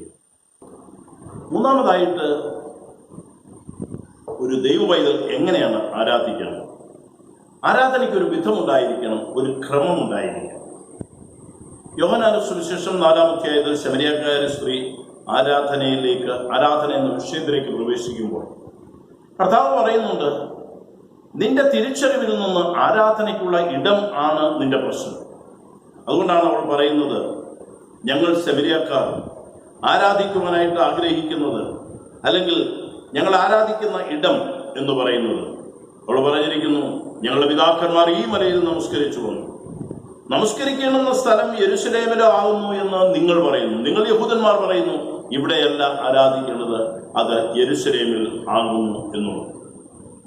അപ്പോഴാണ് 4-ാം അധ്യായത്തിന്റെ 22 മുതൽ 23 വരെയുള്ള വാക്യങ്ങളിൽ കർത്താവ് ആരാധനയെക്കുറിച്ച് അവളോട് പറയുന്നു. നിങ്ങൾ അറിയാത്തതിനെ നമസ്കരിക്കുന്നു, ഞങ്ങളോ അറിയുന്നതിനെ നമസ്കരിക്കുന്നു. രക്ഷ യഹൂദന്മാരുടെ ഇടയിൽ നിന്നല്ലോ വരുന്നത്. സത്യനമസ്കാരികൾ പിതാവിനെ ആത്മാവിലും സത്യത്തിലും നമസ്കരിക്കുന്ന നാഴിക വരുന്നു, ഇപ്പോൾ വന്നുമിരിക്കുന്നു. തന്നെ നമസ്കരിക്കുന്നവർ ഇങ്ങനെയുള്ളവർ ആയിരിക്കണം എന്ന് പിതാവ് ഇച്ഛിക്കുന്നു. അപ്പോൾ എങ്ങനെയാണ് ആരാധിക്കേണ്ട വിധം, അല്ലെങ്കിൽ ആരാണ് ആരാധിക്കേണ്ടത്? ഇവിടെ പറഞ്ഞിരിക്കുന്ന ഒന്നാമതായിട്ട് തിരിച്ചറിവോടെ ആരാധിക്കുക, വിവേകത്തോടുകൂടെ ആരാധിക്കുക. ആരാധിക്കുന്ന ഇടം നിങ്ങൾ അറിയുന്നില്ല, എന്തിനെ നിങ്ങൾ ആരാധിക്കുന്നു എന്ന് അറിയാതെ നിങ്ങൾ ആരാധിക്കുക. അപ്പോസ്തല പ്രവൃത്തി 17-ാം അധ്യായത്തിന്റെ 22-ാം വാക്യം മുതൽ നമ്മൾ കാണുന്നത് പൗലോസ് അപ്പോസ്തലൻ മിഷണറി യാത്രയിൽ അഥേന എന്ന് പറയുന്നതായ പട്ടണത്തിൽ വരികയാണ്. അവിടെ ചെല്ലുമ്പോൾ ധാരാളം ബലിപീഠങ്ങളെ കാണും. പൗലോസ് ചുറ്റി നടന്ന് ഈ ബലിപീഠങ്ങളെല്ലാം കണ്ട് അതിൽ ആലേഖനം ചെയ്തിരിക്കുന്ന പേരുകളൊക്കെയും വായിച്ചു വായിച്ച് മുമ്പോട്ട് പോകുമ്പോൾ ഒരു ബലിപീഠത്തിന് മാത്രം അവിടെ പേരുകളില്ല. അവിടെ എഴുതിയിരിക്കുന്നത് ടു ദ അൺനോൺ ഗോഡ്, അജ്ഞാത ദേവന് എന്ന് പറയുന്ന ഒരു ബലിപീഠം. അറിയാത്തതിനെ അവർ ആരാധിക്കുകയാണ്. പൗലോസ് അവിടെ നിന്നാണ് തുടങ്ങുന്നത്. നിങ്ങൾ എഴുതിയിരിക്കുന്ന ഈ അജ്ഞാത ദേവൻ എന്ന് പറയുന്നത്, ഈ അൺനോൺ ഗോഡ് എന്ന് പറയുന്ന ദൈവത്തെ കുറിച്ചാണ് ഞാൻ പറയുവാൻ ആഗ്രഹിക്കുന്നത്. അപ്പോൾ അറിയാത്തതിനെ ആരാധിക്കുന്നതായ ഒരവസ്ഥയിൽ നിന്ന് കർത്താവ് പറഞ്ഞ് എങ്ങനെയാണ് ആരാധിക്കേണ്ടതായ ക്രമം, അല്ലെങ്കിൽ അതിൻ്റെതായ വിധം എന്താണ്, എങ്ങനെ ആരാധിക്കണമെന്ന് ചോദിച്ചാൽ തിരിച്ചറിവോടെ നിങ്ങൾ ആരാധിക്കുക. ഒന്നാമതായി തിരിച്ചറിവില്ലാതെ നാം ആരാധനാലയത്തിൽ കടന്നു വന്ന് ആരാധിച്ചാലും എവിടെ ആരാധിച്ചാലും ആരാധനയുടെ അനുഭവം നമുക്ക് ലഭിക്കുകയില്ല. രണ്ടാമതായിട്ട് പറയുന്ന ആത്മാവിൽ ആരാധിക്കുക. ആത്മാവിൽ ആരാധിക്കുക. പലർക്കും ആത്മാവിൽ ആരാധിക്കുക എന്ന് പറയുമ്പോൾ ഒരു തെറ്റിദ്ധാരണയുണ്ട്. അത് പരിശുദ്ധാത്മ നിറവെന്ന് പറയുന്നത് ഏതോ ഗാനങ്ങളിൽ കൂടെയും അല്ലെങ്കിൽ ശബ്ദകോലാഹലങ്ങളിൽ കൂടെയും ദൈവിക സാന്നിധ്യം ഇറങ്ങി വന്ന് ചില ചേഷ്ടകളൊക്കെയും കാണിച്ചുകൊണ്ട് ചെയ്യുന്ന ആരാധനയാണ് എന്നുള്ളതായ ഒരു വികലമായ ഒരു സങ്കല്പം. അത് വേണ്ട എന്ന് ഒരിക്കലും പറയുന്നില്ല. പക്ഷെങ്കിൽ അതാണ് ആത്മാവിൽ ആരാധന എന്ന് പറയുന്നത്. അങ്ങനെയെങ്കിൽ ആ ആരാധനയുടെ സമയത്ത് മാത്രമേ ഉള്ളൂ നാം ദൈവത്തെ ആരാധിക്കുന്നത്. നമ്മുടെ ജീവിതം തന്നെ ഒരു ആരാധനയാണ്. ആത്മാവിൽ ആരാധിക്കുക എന്ന് പറഞ്ഞാൽ പിതാവും പുത്രനും പരിശുദ്ധാത്മാവുമായ ദൈവത്തെ നാം അനുഭവിക്കുമ്പോൾ ഈ ആത്മാവ് നമ്മുടെ ഉള്ളിൽ ആയിരിക്കുകയാണ്. നമ്മളെ സകല സത്യത്തിനും വഴി നടത്തുന്ന പരിശുദ്ധാത്മാവിന്റെ സാന്നിധ്യം, ഈ ആത്മാവും സ്വർഗീയ പിതാവായ ദൈവവുമായിട്ടുള്ള നമ്മുടെ ആത്മാവും സ്വർഗീയ പിതാവുമായിട്ടുള്ള ഒരു സഹവാസത്തിന്റെ സമയമാണ് ആരാധന എന്ന് പറയുന്നത്. ആത്മാവും തമ്മിലുള്ള ബന്ധം ശക്തമാകുകയാണ്. അതുകൊണ്ട് രക്ഷിക്കപ്പെട്ട് പരിശുദ്ധാത്മാവിന്റെ നിയന്ത്രണത്തിൽ ജീവിക്കുന്നതായ വിശ്വാസ സമൂഹം ആരാധന കേവലം ഒരു അധര വ്യായാമമായി തീരാതെ നമ്മുടെ ഹൃദയത്തോട് ഇടപെടുന്നതായ ഒരു ആത്മീയ അനുഭവമായി തീരണം. ആത്മാവിൽ ആരാധിക്കുന്നത് ജഡീകമായിട്ടുള്ള ഒരു പ്രവൃത്തി ആകരുത് എന്നാണ് പറഞ്ഞിരിക്കുന്നത്. കേവലം വന്ന് നമ്മൾ ഒരു ജഡീകമായ ഒരു ആചാരത്തോട് ചേർന്ന് പോകുന്ന ഒരു അനുഭവമാകരുത്. അതുകൊണ്ടാണ് പലപ്പോഴും ആരാധന നമുക്ക് വിരസമായി തോന്നുന്നത്. ആരാധനയെ ഉൾക്കൊള്ളുവാനായിട്ട് നമുക്ക് കഴിയാതെ പോകുന്നു. നമ്മുടെ ആരാധന ഏറ്റവും മനോഹരമായ ആരാധനയാണ്. ആരാധനയിൽ തിരുവചനം പറയുന്നതായ എല്ലാ അംശങ്ങളും ഉൾക്കൊള്ളിച്ചുകൊണ്ട് ആരാധന നമുക്ക് ലഭിക്കുക. അപ്പോൾ ആ ആരാധനയിൽ അതിൻ്റെ അർത്ഥം ഉൾക്കൊണ്ടുകൊണ്ട് തിരിച്ചറിവോടുകൂടെ ആത്മാവിൽ ദൈവത്തെ ആരാധിക്കുന്നതായ ഒരു ആത്മീയ അനുഭവം അതൊരു ജഡീക മനുഷ്യന് ലഭിക്കുകയില്ല. ജഡീക മനുഷ്യൻ എന്ന് പറഞ്ഞാൽ രക്ഷിക്കപ്പെട്ടവനായിരിക്കാം, പക്ഷെങ്കിൽ ആത്മനിയന്ത്രണത്തിൽ അല്ലാതെ ജീവിക്കുന്നതായ ഒരു മനുഷ്യൻ, പ്രാകൃത മനുഷ്യന് അതൊരിക്കലും അനുഭവിക്കുവാൻ കഴിയില്ല. ദൈവമായിട്ട് യാതൊരു ബന്ധവുമില്ലാത്ത മനുഷ്യൻ, ആത്മീയ മനുഷ്യനായിരിക്കുക എന്നുള്ളതാണ് ഇതുകൊണ്ട് ഉദ്ദേശിക്കുന്നത്.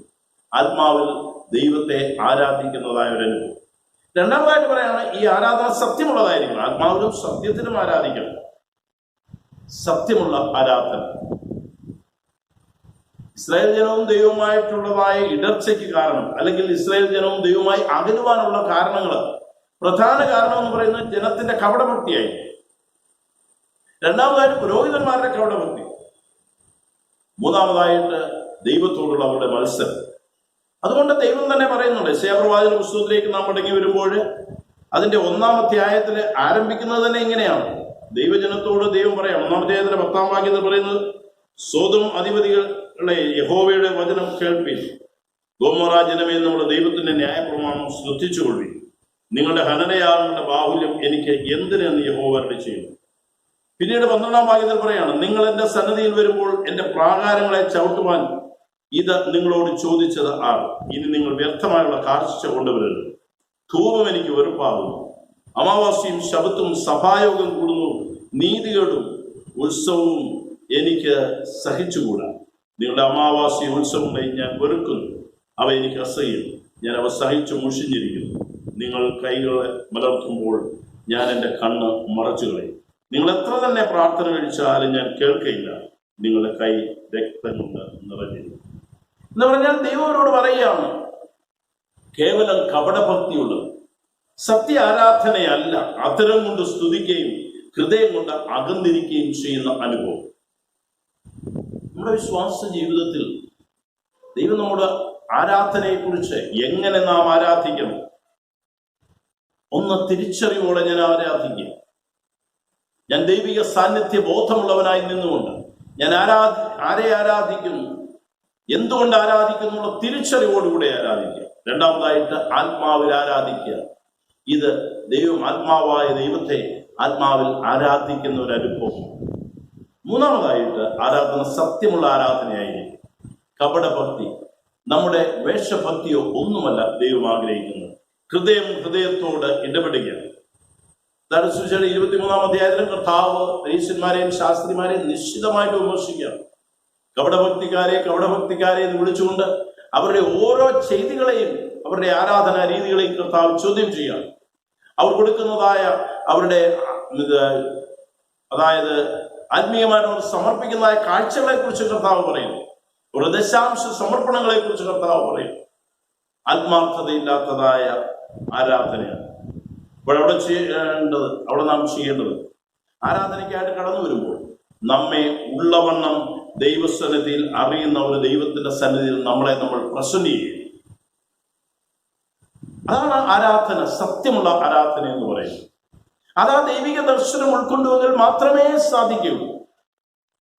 നാം യെശയ്യാവിനെ കാണുന്നുണ്ട്. യെശയ്യാവ് പറയുന്നു, അയ്യോ ഞാൻ ശുദ്ധിയില്ലാത്ത അത്തരങ്ങളുള്ള ഒരു മനുഷ്യൻ, ഞാൻ ശുദ്ധിയില്ലാത്ത ജനങ്ങളുടെ മധ്യത്തിൽ വസിക്കുന്നു എന്ന് പറഞ്ഞിട്ട് പറയുകയാണ്, ഇതാ ഞാൻ എൻ്റെ ദൈവത്തെ ഞാൻ കണ്ടുവല്ലോ എന്ന് പറയുകയാണ്. എൻ്റെ ദൈവത്തെ ഞാൻ ദർശിച്ചുവല്ലോ, എൻ്റെ കണ്ണുര സൈന്യങ്ങളുടെ യഹോവയായ രാജാവിനെ കണ്ടുവല്ലോ എന്ന് പറയും. അപ്പോഴവിടെ പറഞ്ഞിരിക്കുന്നത് ഈ ആരാധന നമ്മെ ഉള്ളവണ്ണം ദൈവസന്നിധിയിലേക്ക് കൊണ്ടുവന്ന് സമർപ്പിക്കുന്നു. നാം നമ്മെക്കുറിച്ച് ദൈവസന്നിധിയിൽ പുകഴുവാനല്ല, മറിച്ച് ദൈവസന്നിധിയിൽ താണിരിക്കുവാനായിട്ട് നമ്മുടെ അയോഗ്യതയെ സമ്മതിക്കുന്ന സത്യമുള്ള ആരാധനയായി. ദേവാലയത്തിലേക്ക് കടന്നു വന്ന രണ്ടുപേരെ കർത്താവ് ഒരു പാപിയായ ഒരു മനുഷ്യനും ഒരു ചുങ്കക്കാരനും കടന്നു വരും. പക്ഷെ നീതിമാനായി പോകുന്ന മാറത്ത് അടിച്ച് നിലവിളിച്ച് തന്റെ കുറവുകളെ സമ്മതിക്കുന്നതായ മനുഷ്യൻ നീതിമാനായി കടന്നുപോയെന്നാണ് പറയുന്നത്. അവൻ നീതീകരിക്കപ്പെട്ടവനായി കടന്നുപോയെന്നാണ് പറയുന്നത്. ഇവിടെ നമ്മുടെ ആരാധന എങ്ങനെയായിരിക്കണം? വിവേകത്തോടെ ആയിരിക്കണം, ആത്മാവിലുള്ള ആരാധനയായിരിക്കണം. കേവലം ആചാരമോ അല്ലെങ്കിൽ അധര വ്യായാമമോ ആയിത്തീരരുത്. മൂന്നാമതായിട്ട് ആരാധന സത്യമുള്ളതായി. നാലാമതായിട്ട് ആരാധനയ്ക്ക് ഒരു ഫലമുണ്ടായിരിക്കണം, അല്ലെങ്കിൽ ആരാധന നമുക്ക് അനുഭവമായി തീരണം. ഞാൻ എന്തിനു പള്ളിയിൽ പോകുന്നു എന്ന് ചോദിച്ചാൽ ഒരു ക്രിസ്ത്യാനി ആയതുകൊണ്ട് പള്ളിയിൽ പോകുന്നു എന്ന് പറയുന്നതാണ്. അല്ലെങ്കിൽ ഞാൻ എൻ്റെ സ്തോത്ര ദാനങ്ങളെ സമർപ്പിക്കുവാൻ, ചിലർ സമർപ്പണങ്ങൾക്ക് വേണ്ടിയാണ് വരുന്നത്. ദൈവത്തിന് കൊടുക്കാറുള്ളത് കൊടുത്ത് ദൈവത്തെ പ്രസാദിപ്പിക്കും. എന്നാൽ അങ്ങനെയല്ല. യെശയ്യാവിനെ കുറിച്ച് പറഞ്ഞിരിക്കുന്നത് ആരാധനയിൽ യഥാർത്ഥമായിട്ട് താൻ തിരിച്ചറിവുള്ളവരായി തീരുന്നു, തൻ്റെ കുറവുകളെ താൻ കണ്ടെത്തുന്നു, ദൈവത്തെ താൻ ദർശിക്കുക. അതായത് വ്യക്തമായൊരു ഫലമുണ്ടാകണം. ഞാൻ ദൈവസന്നിധിയിലേക്ക് അടുത്തു വരുമ്പോൾ ഈ ദൈവികമായ ദർശനം എനിക്ക് ലഭിക്കണം. ആ ദർശനം ലഭിച്ചു കഴിയുമ്പോൾ ഞാൻ എന്നെ തന്നെ കാണുകയാണ്, എന്നെ തന്നെ ഞാൻ തിരിച്ചറിയുകയാണ്. ആ ഉയർന്നു പൊങ്ങിയുള്ള സിംഹാസനത്തിൽ വിശുദ്ധനായ ദൈവത്തെ കണ്ടപ്പോഴാണ് യെശയ്യാവിന് മനസ്സിലായത്, ഞാൻ ആരാകുന്നു, എൻ്റെ അവസ്ഥ എന്താകുന്നു, ഞാൻ ആരോടും കൂടെയാണ് സഹവാസം നടത്തുന്നത്, അല്ലെങ്കിൽ ആരാണ് എൻ്റെ കമ്പനി എന്നൊക്കെ മനസ്സിലാകുന്നത് ഈ ദൈവത്തെ ദർശിച്ചപ്പോഴാണ്. അതുകൊണ്ട് യെശയ്യാവ് പറയുകയാണ്, ഈ ദൈവികമായ ദർശനത്തിൽ ഞാൻ എൻ്റെ അശുദ്ധിയെ കണ്ടു. ആരാധനയുടെ ഫലമാണ്, റിസൾട്ടാണ്. തന്റെ ചുറ്റുപാടുകളെ കണ്ട് ഞാൻ ശുദ്ധിയില്ലാത്ത അത്തരമുള്ള ജനത്തിന്റെ മധ്യത്തിൽ വസിക്കുന്നു. മുടിയനായ പുത്രനെ കുറിച്ച് പറയുന്നുണ്ട്, പന്നികളുടെ ഇടയിൽ വസിച്ചപ്പോൾ തിരിച്ചറിവില്ലാത്തവനായിട്ടാണ് ജീവിച്ചത്. എന്നാൽ ഇപ്പോഴിതാ അവന് സുബോധം വന്നു എന്നാണ് പറയുന്നത്. അപ്പോൾ നമ്മുടെയൊക്കെ വിശ്വാസ ജീവിതത്തിൽ ഞാനൊരു ചോദ്യം ചോദിക്കുവാൻ ആഗ്രഹിക്കാം. എന്തെങ്കിലും ദേവാലയത്തിൽ ആരാധനയിൽ സംബന്ധിച്ചപ്പോൾ നമ്മുടെ കുറവുകളെ കുറിച്ച് നമുക്ക് ഒരു ബോധ്യം എപ്പോഴെങ്കിലും ഉണ്ടായിരുന്നു? ഞാനായിരിക്കുന്ന അവസ്ഥയെക്കുറിച്ച് കരയേണ്ടതായ ഒരവസ്ഥ നമുക്കുണ്ടായിട്ടുണ്ട് എങ്കിൽ മാത്രമേ, അല്ലെങ്കിൽ വചനം നമ്മൾ ഇടപെട്ടിട്ടുണ്ട്, വചനം നമ്മൾ സംസാരിച്ചിട്ടുണ്ടോ, വചനം നമ്മെ കുത്തി മുറിവേൽപ്പിച്ചിട്ടുണ്ടോ, വചനം നമ്മെ ആശ്വസിപ്പിച്ചിട്ടുണ്ടോ? ആരാധനയുടെ അനുഭവങ്ങൾ അത് വ്യക്തി ജീവിതത്തിന് വേണ്ടിയുള്ളതാണ്. നമ്മൾ ഒരുമിച്ച് ആരാധിക്കുമ്പോൾ ഒരുമിച്ചുള്ളതായ ഒരു സന്തോഷത്തിൽ നിന്ന് ഉപരിയായിട്ട് ഇത് വ്യക്തി ജീവിതത്തോടാണ് ഇടപെടുന്നത്. അതുകൊണ്ട് ദൈവികമായ ദർശനം അനിവാര്യമാണ്. ദൈവിക ദർശനത്തെ നാം ദർശിച്ചു കഴിഞ്ഞാൽ നമ്മെ തന്നെ നമുക്ക് കാണുവാനായിട്ട്, ആ കണ്ണാടിയിൽ കൂടെ നമ്മെ നാം കാണുന്നു, നമ്മുടെ അശുദ്ധിയെ നാം മനസ്സിലാക്കും. അതുമാത്രമല്ല, യെശയ്യാവിനെ കുറിച്ച് പറയുകയാണ്, ഓരോ ആരാധനയും ഓരോ കമ്മീഷനിങ് സർവീസ് ആയിരിക്കും. ഓരോ ആരാധനയും ഓരോ നിയോഗങ്ങൾ നമുക്ക് നൽകുന്ന ഒരു ശുശ്രൂഷയാണ്.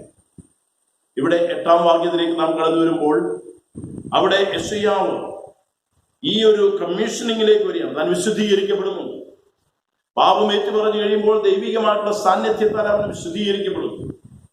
അവനെ അവിടെ പറഞ്ഞിരിക്കുന്നത്, അപ്പോൾ സറാഫുകളിൽ ഒരുത്തൻ യാഗപ്പെടുത്തു നിന്ന് കൊടിയിൽ കൊണ്ടൊരു തീക്കണ്ടെടുത്ത് കയ്യിൽ പിടിച്ചുകൊണ്ട് എന്റെ അടുക്കൽ പറന്നു വന്നു, അതെന്റെ വായ്ക്ക് തൊടുവിച്ചു. നിന്റെ അധരങ്ങളെ തൊട്ടതിനാൽ നിന്റെ അകൃത്യം നീങ്ങി, നിന്റെ പാപത്തിന് പരിഹാരം വന്നിരിക്കുന്നു. അപ്പോൾ പാപക്ഷമ അവിടെ ലഭിക്കുന്നു. നമ്മുടെ ആരാധനയിൽ ഇത് സംഭവിക്കുന്നു. എന്നിട്ട് പറയുകയാണ്, ഞാൻ ആരെ അയക്കേണ്ടു, ആരെനിക്ക് വേണ്ടി പോകുന്നു എന്ന് ചോദ്യം അവിടെ മുഴങ്ങിക്കേണ്ടു. ഒരു നിയോഗമാണ്, വ്യത്യസ്തങ്ങളായ ദൗത്യങ്ങളിലേക്കുള്ള നിയോഗങ്ങൾ. ഒരു കുടുംബത്തിൽ നിയോഗങ്ങൾ ഏറ്റെടുത്തു പോകുന്നവർ, തങ്ങൾ പ്രവർത്തിക്കുന്ന പ്രവർത്തന മേഖലകളിലേക്ക് നിയോഗങ്ങൾ ഏറ്റെടുത്തു പോകുന്നവർ, സമൂഹത്തിൽ നിയോഗങ്ങൾ ഏറ്റെടുത്തു പോകുന്നു. ഇതൊരു നിയോഗമായിട്ട് മാറിയെങ്കിൽ മാത്രമേ ആരാധന ഫലകരമായി തീരുകയുള്ളൂ. ചെറുതും വലുതുമായിരിക്കും. അല്ലെങ്കിൽ നമ്മൾ വിട്ടുപോയതായ ചില ദൗത്യങ്ങളെ കുറിച്ചുള്ള ഓർമ്മപ്പെടുത്തലുകളായിരിക്കും. കുടുംബ ജീവിതത്തിൻ്റെതും വ്യക്തി ജീവിതത്തിൻ്റെതുമായുള്ള ചില ഇടർച്ചകളെ കുറിച്ചുള്ള ഓർമ്മപ്പെടുത്തലുകളായിരിക്കും. ഇതെല്ലാം നിയോഗങ്ങൾ ഏറ്റെടുക്കുവാനുള്ളത്. നിയോഗം ഏറ്റെടുക്കുമ്പോൾ പിന്നെ എന്താണെന്നുള്ളത് ദൈവമാണ് തീരുമാനിക്കുന്നത്. ലൂക്കോസ് 10-ാം അധ്യായത്തിൽ 70 പേരെ ദൈവം അയക്കുന്നു. അയക്കുമ്പോൾ അവരോട് പ്രത്യേകം പറയുന്നുണ്ട്, സഞ്ചിയും പൊക്കണവും ചെരുപ്പും എടുക്കരുത്. അനുഗ്രഹങ്ങളൊക്കെ അത് ഇതിന്റെ പിന്നാലെ വന്നുകൊണ്ട് ദൈവത്തിന് അറിയാം. അതുകൊണ്ട് പലപ്പോഴും നമ്മുടെ ആരാധന ദൈവത്തോട് ചിലത് ചോദിച്ചു വാങ്ങുന്ന അനുഭവങ്ങൾ മാത്രമായി തീരുന്നു. നിയോഗങ്ങൾ ഏറ്റെടുക്കുക. ദൈവം നിന്നെ അനുഗ്രഹിക്കും, നിന്റെ തലമുറകളെ അനുഗ്രഹിക്കും. ഞാൻ 4 കാര്യങ്ങളാണ് ഇവിടെ ഓർമ്മിപ്പിക്കുവാൻ ആഗ്രഹിച്ചത്. ആരാധനയോടുള്ള ബന്ധം.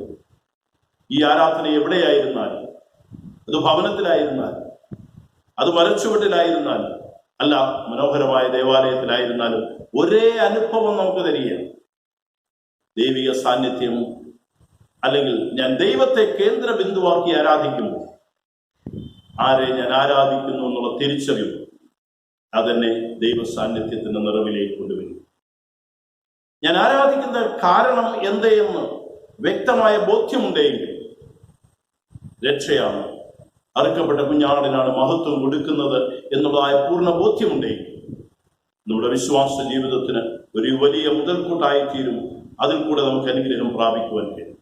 3-ാമതായിട്ട് പറഞ്ഞത്, എങ്ങനെ ആരാധിക്കാം? തിരിച്ചറിവോടെ ആരാധിക്കാം. ആത്മാവിൽ ആരാധിക്കുക. ആത്മാവാം ദൈവത്തോട് സംവേദനം ചെയ്യണം. 3, സത്യത്തിലുള്ള ആരാധനയായി. നമ്മെ ഉള്ളവണ്ണം ദൈവസന്നിധിയിലേക്ക് കൊണ്ടുവന്ന് നാം പ്രസന്റ് ചെയ്യും. അവിടെയാണ് ദൈവം നമ്മെ തൊടുന്നത്, നമ്മെ സ്പർശിക്കുന്നത് ആയിരിക്കുന്ന അവസ്ഥയിൽ. ശമരിയക്കാരി സ്ത്രീയും അവസാനം പറയുകയാണ്, അയ്യോ, ഞാൻ ചെയ്തതൊക്കെയും എന്നോട് പറഞ്ഞതായ ഒരു മനുഷ്യൻ തന്നെ മുറിവേൽപ്പിച്ചു എന്ന് ആരോടും പറയുകയാണ്. എന്റെ തെറ്റുകളെ ചൂണ്ടിക്കാണിച്ച് എന്നെ രൂപാന്തരപ്പെടുത്തുവാൻ ശക്തിയുള്ള ഒരു മനുഷ്യനെ ഞാൻ കണ്ടു, അവൻ മിശിഹ ആയിരിക്കും. അവളും പാപബോധമുള്ളവളായിട്ട് ഓരോ ആരാധനയും ഞാൻ പറയുകയുണ്ടായി. അതിന്റെ ഫലമെന്ന് പറയുന്നത് ഓരോ കമ്മീഷനിങ്ങും നമ്മളെ തന്നെ കാണുന്നു, വിശദീകരിക്കപ്പെടുന്നു, നിയോഗങ്ങൾ ഏറ്റെടുക്കുവാനായിട്ട് നമ്മൾ ആവശ്യപ്പെടുന്നു. ഇവിടെ യെശയ്യാവ് പറഞ്ഞു, ആരെ അയക്കേണ്ടു, ആർ പോകും എന്ന് ചോദിച്ചപ്പോൾ യെശയ്യാവ് പറഞ്ഞു, അടിയനിതാ, അടിയനെ അയക്കണം. ഓരോ നിയോഗങ്ങൾ ഏറ്റെടുത്ത് മാത്രമേ കടന്നു പോകാവൂ. ഉയർത്തെഴുന്നേറ്റ കർത്താവ് തന്റെ ശിഷ്യന്മാർ കൊടുത്ത നിയോഗമാണ് ഈ രക്ഷയെ നിങ്ങൾ ലോകത്തോട് അറിയിക്കാൻ. ഈ ക്രൂശ് മരണത്തിൽ കൂടെ നിനക്ക് ലഭിച്ചതായ രക്ഷയെ നീ ലോകത്തോട് അറിയിക്കുന്നു. നാം ആയിരിക്കുന്ന ഇടങ്ങൾ, രക്ഷാസൈന്യത്തിന്റെ സ്ഥാപകൻ ഇതുപോലെ ഒരു ആരാധനയിൽ സംബന്ധിക്കുമ്പോഴാണ് വില്യം ബൂത്ത്, ജെയിംസ് കോഗി എന്ന് പറയുന്നതായ സുപ്രസിദ്ധ പ്രസംഗം കേട്ടു. യൗവനക്കാരനാണ്, ജീവിതത്തിന്റെ പരാധീനതകളിൽ കൂടെ കടന്നുപോയ യൗവനക്കാരൻ എഴുന്നേറ്റ് തന്നെ സമർപ്പിക്കാണ്. ജെയിംസ് കോഗി പറഞ്ഞു, ഓരോ നിമിഷവും ഓരോ വ്യക്തികൾ നരകത്തിലേക്ക് വീണുകൊണ്ടിരിക്കുമ്പോൾ അവരെ തീയിൽ നിന്ന് വലിച്ചെടുക്കുവാനായിട്ട് ആര് മുന്നോട്ട് വരുമെന്ന് ചോദിച്ചപ്പോൾ ഈ വില്യം ബൂത്ത് താൻ മുൻപിൻ നോക്കാതെ, തന്റെ അവസ്ഥകളെ പരിഗണിക്കാതെ, തന്റെ പശ്ചാത്തലത്തെ പരിഗണിക്കാതെ അവൻ എഴുന്നേറ്റ് നിന്ന് തന്നെ മഹത്വപ്പെടുത്തി. ലോകമെമ്പാടും വ്യാപിച്ചു കിടക്കുന്ന രക്ഷാസൈന്യം എന്ന് പറയുന്നതായ വലിയൊരു സമൂഹത്തിൽ കൂടെ ലോകത്തിന്റെ രക്ഷയുടെ സന്ദേശം വാരി വിതറുകയുണ്ട്. എന്നെ കേൾക്കുന്ന ആ ദൈവജനമേ, ഓരോ നിയോഗങ്ങൾ ഏറ്റെടുക്കും. ഇത് കുടുംബങ്ങളിൽ, വ്യക്തികളിൽ സംഭവിക്കുന്നു, സഭകളിൽ സംഭവിക്കുന്നു. നമ്മൾ അറിയുന്നതായ ഒരു സംഘടനയാണ് ക്യാമ്പസ് ക്രൂസേഡ് ഫോർ ക്രൈസ്റ്റ് എന്ന് പറയുന്നത്. അതിന്റെ സ്ഥാപകനായിരിക്കുന്ന ബിൽ ബ്രൈറ്റിനോട് ഒരാൾ ചോദിച്ചു, എങ്ങനെയാണ് ദൈവത്തിന് ഒരു മനുഷ്യനെ ഇങ്ങനെ ഉപയോഗിക്കുവാനായിട്ട്, അനുഗ്രഹിക്കുവാനായിട്ട് കഴിയുന്നത്? അദ്ദേഹം പറഞ്ഞു, ഞാനൊരു കുട്ടിയായിരുന്നപ്പോൾ ദൈവവുമായിട്ടൊരു കോൺട്രാക്റ്റിലേക്ക് പ്രവേശിച്ചു. ഇതായിരുന്നു ഞാൻ എടുത്ത contract. From this day forward I am a slave of Jesus Christ. ഇന്നു മുതൽ യേശു ക്രിസ്തുവിന്റെ ഒരു അടിമയായിട്ട്, ഒരു ദാസനായിട്ട് ഞാൻ എന്നെ തന്നെ സമർപ്പിക്കുന്നു എന്ന് പറഞ്ഞ് ആ ഒരു സമർപ്പണമാണ് ക്യാമ്പസ് ക്രൂസേഡ് ഫോർ ക്രൈസ്റ്റ് എന്ന് പറയുന്നതായ വലിയൊരു സംഘടനയിൽ കൂടെ ലക്ഷോപലക്ഷങ്ങളെ രക്ഷയുടെ സന്തോഷത്തിലേക്ക് നയിക്കുവാനിടയായിരുന്നു. എന്നെ കേൾക്കുന്ന ആ പ്രിയപ്പെട്ടവർ, ആരാധന എവിടെയായിരുന്നു? ഇന്ന് വേൽക്കാലം ദൈവ സാന്നിധ്യം നാം അനുഭവിക്കുവാനായി തിരിച്ചറിവോടെ ആരാധനയ്ക്കായിട്ട് മുഴങ്കാൽ മടക്കുക. എവിടെയായിരുന്നാലും അവിടെ ദൈവിക സാന്നിധ്യം നമുക്ക് ലഭിക്കും. ഈ തിരിച്ചറിവ്, ഈ ദൈവിക സാന്നിധ്യം നമ്മളെ പാപബോധമുള്ളവരാക്കുക. ഈ ദൈവിക സാന്നിധ്യം നമ്മെ വിശുദ്ധീകരിക്കും. ഈ ദൈവിക സാന്നിധ്യം നമുക്ക് നിയോഗങ്ങൾക്ക് ഏറ്റെടുക്കാം. അതിന് ദൈവം നല്ല പരിശുദ്ധാത്മാവും കാരണം നമ്മെ സഹായിക്കും. പ്രാർത്ഥന. ദൈവമായ കർത്താവേ,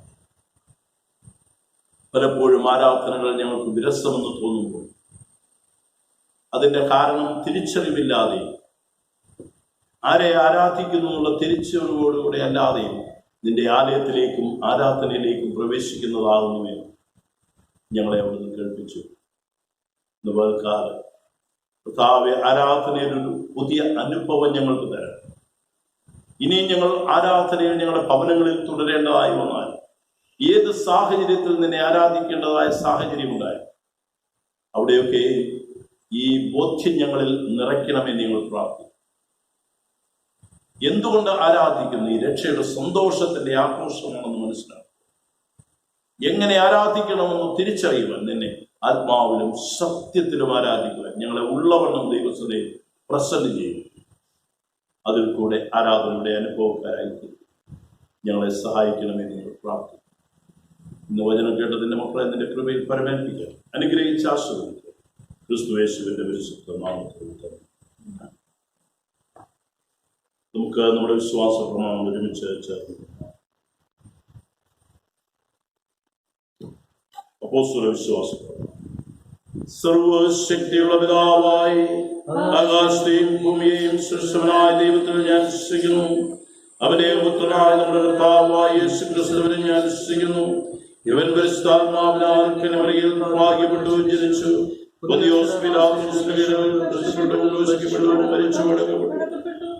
പാതാളത്തിലേക്ക് ഇറങ്ങി 3-ാം ദിവസം മരിച്ചു പിന്നെ ഉയർത്തെഴുന്നേറ്റു.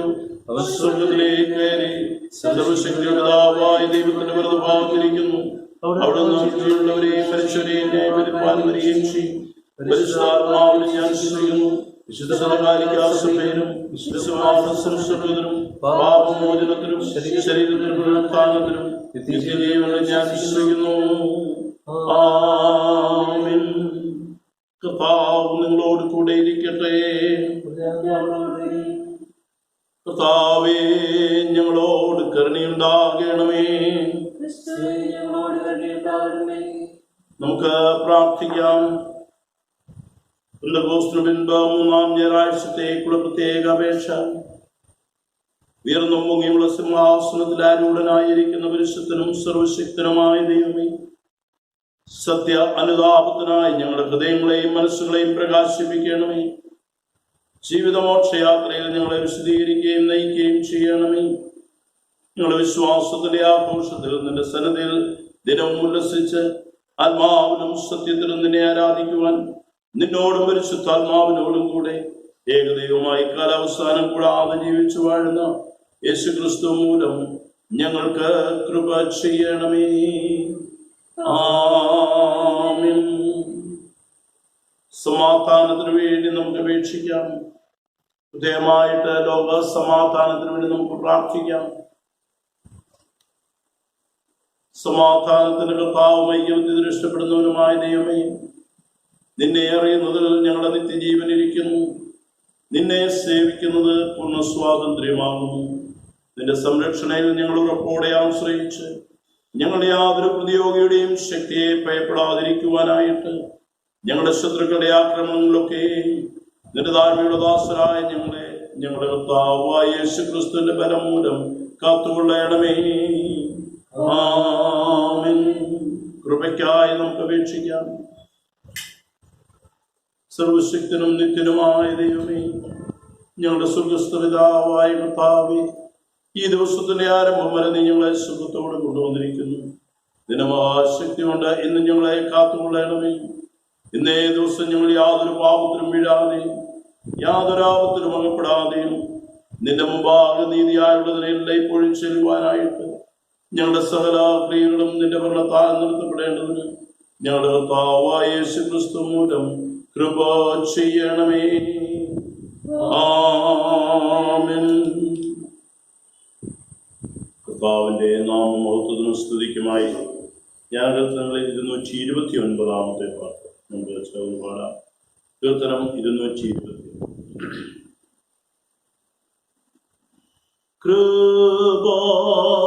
കൃപാമനോഹരം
Good.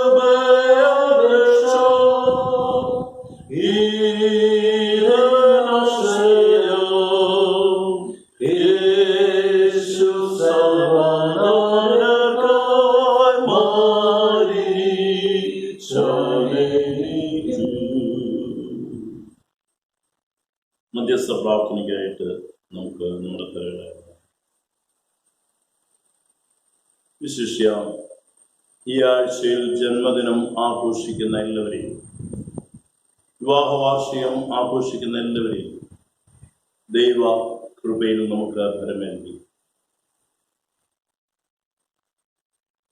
തൻ്റെ ഭക്തന്മാരെല്ലാം തൻ്റെ തൃക്കൈയിൽ ഇരിക്കുന്നു എന്ന ദൈവത്തിൻ്റെ വചനം നമ്മെ ഓർമ്മിപ്പിക്കുമ്പോൾ, കഴിഞ്ഞ ഒരാഴ്ചക്കാലം ദൈവികമായ കരുതലിൽ നമ്മെല്ലാവരെയും ദൈവം പരിപാലിച്ചു. പ്രത്യേകിച്ച് ജന്മദിനം ആഘോഷിച്ചവർക്കായിട്ട് നമുക്ക് ദൈവത്തിന് സ്തോത്രം ചെയ്യും. കർത്താവെ, പുതിയൊരു വർഷം ജീവിതത്തിൽ ദാനമായിട്ട് ലഭിക്കുവാനും പുതുവർഷത്തിലേക്ക് പ്രവേശിക്കുവാനും അവിടുന്ന് നിന്റെ മക്കളെ അനുവദിച്ചു. കഴിഞ്ഞൊരു വർഷക്കാലം അനുഭവിച്ച ദൈവിക സാന്നിധ്യത്തിനായിട്ട്, ദൈവിക കരുതലിനായിട്ട്, ദൈവികമായിട്ടുള്ള നടത്തിപ്പുകൾക്കായിട്ട് ദൈവത്തിന് സ്തോത്രം ചെയ്യും. ആയിരിക്കുന്ന ഇടങ്ങളിൽ ദൈവത്തെ സ്തുതിച്ച് മഹത്വപ്പെടുത്തിക്കുക. പുതിയ വർഷം കർത്താവിന്റെ വാഗ്ദത്ത പ്രകാരം നമ്മോട് കൂടെ ഇരിക്കുന്ന ദൈവത്തിന്റെ സാന്നിധ്യത്തിനായിട്ട് നമുക്ക് പ്രാർത്ഥിക്കാം. വിവാഹവാർഷികം ആഘോഷിക്കുന്നവരെയും ദൈവ കൃപയിൽ നമുക്ക് ഏൽപ്പിച്ചു കൊടുക്കാം. വിവാഹം ദൈവിക പദ്ധതിയാണ്. അപ്രകാരം ദൈവം കുടുംബജീവിതത്തിലേക്ക് പ്രവേശിച്ച് പുതിയ വർഷത്തിലേക്ക് പ്രവേശിക്കുന്നവരെ അവരെ കുടുംബമായിട്ട് ദൈവങ്ങളിലേക്ക്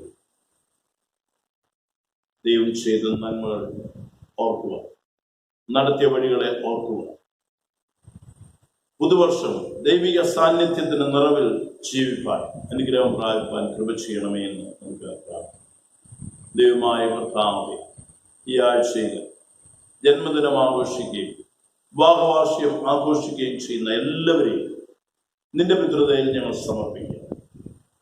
കർത്താവേ, അവരുടെ ആഗ്രഹങ്ങളും ആവശ്യങ്ങളൊക്കെ അവിടുന്ന് നിറവേറ്റി കൊടുക്കണമെന്ന് പ്രാർത്ഥിക്കും.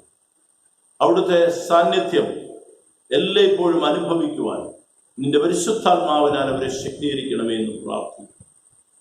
ഞങ്ങളുടെ ജീവിതം ദൈവിക നിയോഗങ്ങൾ ഏറ്റെടുത്തുള്ള യാത്രയായി തീരുക. കേന്ദ്ര ബിന്ദു കർത്താവാകുന്നു എന്നുള്ള ആ പൂർണ്ണ നിശ്ചയത്തോടെ യാത്ര ചെയ്യുവാൻ അവരെ ബലപ്പെടുത്തണമേ എന്ന് പ്രാർത്ഥിക്കും. ഏതെങ്കിലും വിഷയങ്ങളിൽ ഭാരപ്പെടുന്നവരുണ്ടെങ്കിൽ അവരെ അവിടുന്ന് ധൈര്യപ്പെടുത്തണമേ. പുതുവർഷം അവിടുത്തെ ശക്തി അവരിൽ പകർന്നു കൊടുക്കണമേ എന്ന് പ്രാർത്ഥിക്കും. ശിഷ്യ ആരെങ്കിലും തങ്ങളുടെ തക്കതായ ഗുണം നഷ്ടപ്പെട്ടവരായിട്ട് ഹൃദയവേദനയിൽ ഈ ആരാധനയിൽ സംബന്ധിക്കുന്നുവെങ്കിൽ അവരെ സ്വർഗീയ സമാധാനത്താൽ അവരെ നിറയ്ക്കണം. മഹത്വം തിരുമേനിയെടുക്കണം. ക്രിസ്തുയേശുവിന്റെ നാമത്തിൽ തന്നെ ആമേൻ. വിവിധ ആവശ്യങ്ങളെ ദൈവസ്ഥലത്തിലേക്ക് കൊണ്ടുവരുവാൻ മധ്യസ്ഥതയ്ക്കായിട്ട് നമുക്ക് ഈ സമയം പോകാം. ദൈവം നടത്തിയതായ വഴികളെ നമുക്ക് ദൈവസ്ഥലയിലോ നാം ആഗ്രഹിച്ചതിലും നനച്ചതിലും അത്യന്തപരമായിട്ട് ദൈവം നമ്മെ നടത്തി. ദൈവത്തിന്റെ വഴികളൊക്കെയും ഉന്നതമായിരുന്നു, ശ്രേഷ്ഠമായി. നമുക്കെല്ലാത്തിനും സ്തോത്രം ചെയ്യാം. കഴിഞ്ഞ 3 മാസക്കാലം കർത്താവേ, ഞങ്ങളായിരുന്ന ഇടങ്ങളിൽ നിന്റെ ചിറകടിയിൽ ഞങ്ങളെ പരിപാലിച്ചതിനാൽ നമുക്ക് ദൈവത്തിന് സ്തോത്രം ചെയ്യാം. ദയമായിട്ട് ലോക രാഷ്ട്രങ്ങളെ നമുക്ക് ഓർക്കാം. ലോകത്തിന്റെ എല്ലാ വൻകരകളിലും കോവിഡ് മഹാമാരി ആഞ്ഞടിച്ച് കർത്താവെ, ജനം നിസ്സഹായരായിട്ട് നിന്റെ മുമ്പിൽ കൈമലർത്തുമ്പോൾ അവിടുന്ന് സ്വർഗം തുറന്ന് കണ്ണുനീരിനെ കാണണമേ എന്ന് നമുക്ക് പ്രാർത്ഥിക്കാം. ലക്ഷോപലക്ഷങ്ങൾ മരണത്തിന് വിധേയപ്പെട്ടുകൊണ്ടിരിക്കും. കർത്താവേ, ഏതാണ്ട് 3/4 കോടിയോളം ആളുകൾ ഈ രോഗത്തിന്റെ അടിമത്വത്തിൽ കൂടെ കടന്നുപോകും. അനേകർ നിരീക്ഷണ വലയത്തിലായിരിക്കും. ജീവിതക്രമങ്ങളൊക്കെയും താറുമാറായിരിക്കും. ഇതിന്റെ പ്രതിരോധത്തിനായിട്ട്, ചികിത്സയ്ക്കായിട്ട് നേതൃത്വം നൽകുന്ന ഡോക്ടേഴ്സ്, സിസ്റ്റേഴ്സ്, അവരുടെ കുടുംബങ്ങൾ, അവരെ ദൈവകൃപയിൽ നമുക്ക് ഏൽപ്പിച്ചു കൊടുക്കും. കർത്താവേ, അവിടുന്ന് പ്രവർത്തിക്കണമേ എന്ന് നമുക്ക് പ്രാർത്ഥിക്കും. സ്വർഗീയമായ ഇടപെടൽ ഉണ്ടാകണമേ എന്ന് നമുക്ക് പ്രാർത്ഥിക്കും. ലോക രാഷ്ട്ര നേതാക്കന്മാരെ നമുക്ക് ഓർത്തുകൊണ്ട് പ്രാർത്ഥിക്കാം. സമയോചിതമായ തീരുമാനങ്ങൾ എടുക്കുക,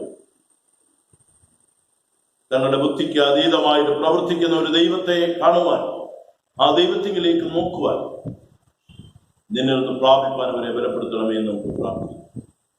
ഇന്ത്യ രാജ്യത്തെ ഓർത്തുകൊണ്ട് പ്രാർത്ഥിക്കാം. അനുദിനം മരണനിരക്ക് വർദ്ധിക്കുന്നു, രോഗികളുടെ എണ്ണം വർദ്ധിക്കുന്നു. കേരള സംസ്ഥാനത്തെ നമുക്ക് ഓർത്തുകൊണ്ട് പ്രാർത്ഥിക്കാം. കേരളത്തിലും രോഗികളുടെ എണ്ണം വർദ്ധിച്ചുകൊണ്ടിരിക്കുന്നു, മരണനിരക്ക് വർദ്ധിച്ചുകൊണ്ടിരിക്കുന്നു. കർത്താവേ, സഹായിപ്പാൻ കഴിയാതവണ്ണം അവിടുത്തെ കൈക്കുള്ളതായിട്ടുള്ള ശക്തി ക്ഷയിച്ചു പോയി. ദൈവത്തിന്റെ കരങ്ങളിൽ നമുക്ക് ഏൽപ്പിക്കും.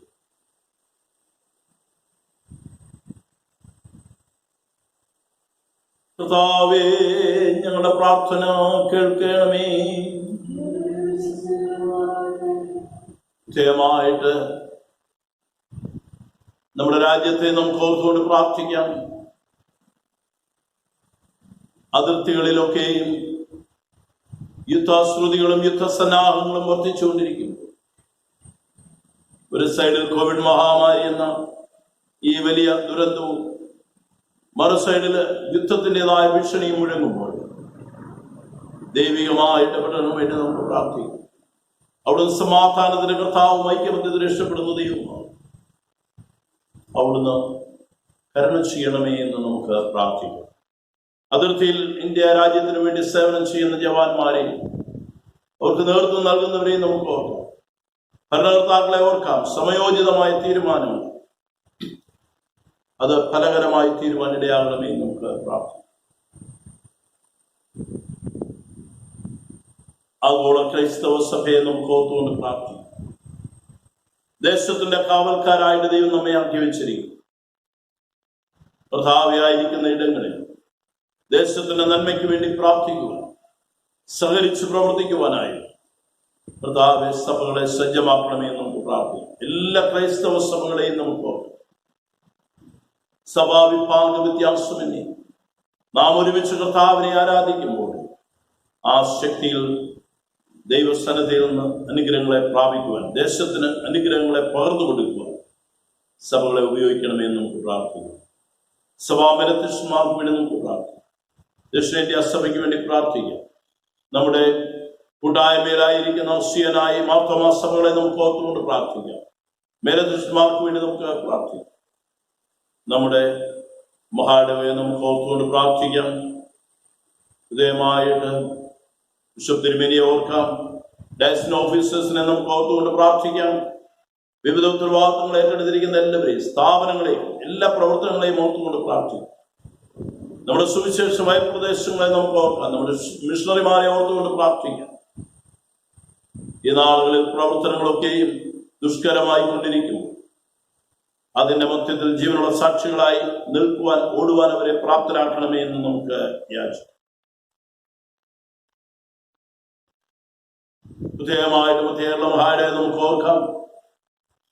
സെപ്റ്റംബർ മാസം 2-ാം തീയതി ദൈവയുദ്ധമെങ്കിൽ നടക്കേണ്ടതായ ബിഷപ്പ് തിരഞ്ഞെടുപ്പിനെ നമുക്ക് ഓർത്തുകൊണ്ട് പ്രാർത്ഥിക്കാം. അവിടുത്തെ ഹൃദയപ്രകാരമുള്ള മനുഷ്യൻ ഈ സ്ഥാനത്തേക്ക് വരുവാൻ ദൈവത്തിന്റെ പരിശുദ്ധാത്മാവെ അവിടുന്ന് ഇടപെടണമേ എന്ന് നമുക്ക് പ്രാർത്ഥിക്കാം. മനുഷ്യന്റെ ആലോചനയെ വ്യർത്ഥമാക്കുന്നതിൽ ദൈവിക ആലോചനയിൽ ശരണപ്പെടുവാനായിട്ട് സഭയൊന്നായി നമുക്ക് പ്രാർത്ഥിക്കാം. എല്ലാ സഭകളെയും നോക്കാം. എല്ലാ പട്ടക്കാരെയും, പ്രവർത്തകരെയും, സ്ത്രീ പ്രവർത്തകരെയും, ശുശ്രൂഷകരെയും, സിസ്റ്റേഴ്സിനെയും, സ്ഥാപനങ്ങൾക്ക് നേതൃത്വം നൽകുന്നവരെയും, വിവിധ കമ്മിറ്റികളെയും സംഘടനകളെയും അതിന്റെ നേതൃത്വം നൽകുന്നവരെ എല്ലാവരെയും നമുക്ക് ഓർത്തുകൊണ്ട് പ്രാർത്ഥിക്കാം.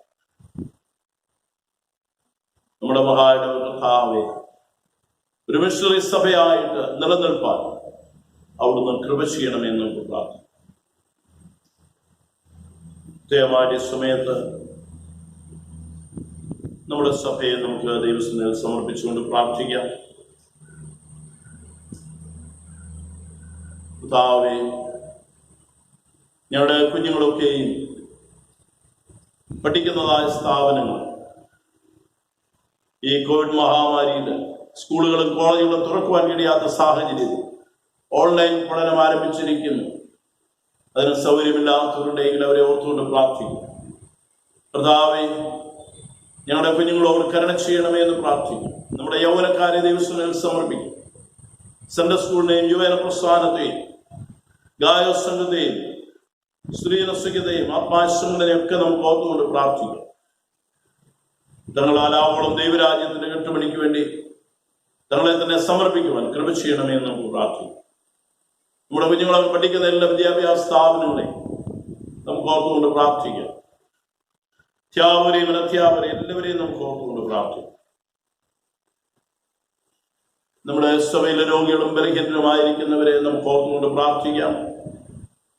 ശാരീരികമായ ക്ഷീണതയിൽ കൂടെ കടന്നുപോകുന്ന വാർദ്ധക്യത്തിലുള്ളവര്, രോഗത്തിന്റെ അവസ്ഥയിൽ കൂടെ കടന്നു പോകുന്നവരുണ്ടെങ്കിൽ അവരെ നമുക്ക് പേരുവരാട് ദിവസങ്ങളിൽ സമർപ്പിക്കാം. ഇന്ന് ആ ഹോസ്പിറ്റലായിരിക്കുന്ന പ്രിയപ്പെട്ടവരുണ്ടെങ്കിൽ അവരെ നമുക്ക് ദൈവകൃപയിൽ ഏൽപ്പിച്ചുകൊണ്ട് പ്രാർത്ഥിക്കാം.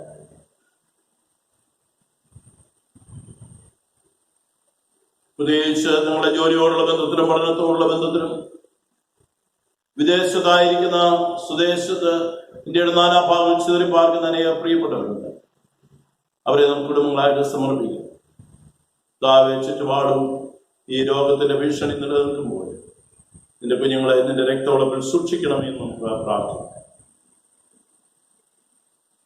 താവേ, ഏതെങ്കിലും മാരകമായ പാപത്തിന്റെ അടിമത്തത്തിൽ കൂടെ ആരെങ്കിലും കടന്നു പോകുന്നുണ്ടെങ്കിൽ, മദ്യത്തിനും മയക്കുമരുന്നിനും അടിമകളായിട്ട് തോന്നുന്നു, രഹസ്യമായോ പരസ്യമായോ ജീവിതം തകർന്നിട്ടുള്ളവരുണ്ടെങ്കിൽ അവരെ നമുക്ക് ഓർത്തുകൊണ്ട് പ്രാർത്ഥിക്കാം. താവേ, നാളുകളിൽ ഒരു ഉണർവിന്റെ അനുഭവം ഞങ്ങളുടെ സഭയ്ക്ക് നൽകണമേ എന്ന് നമുക്ക് പ്രാർത്ഥിക്കാം.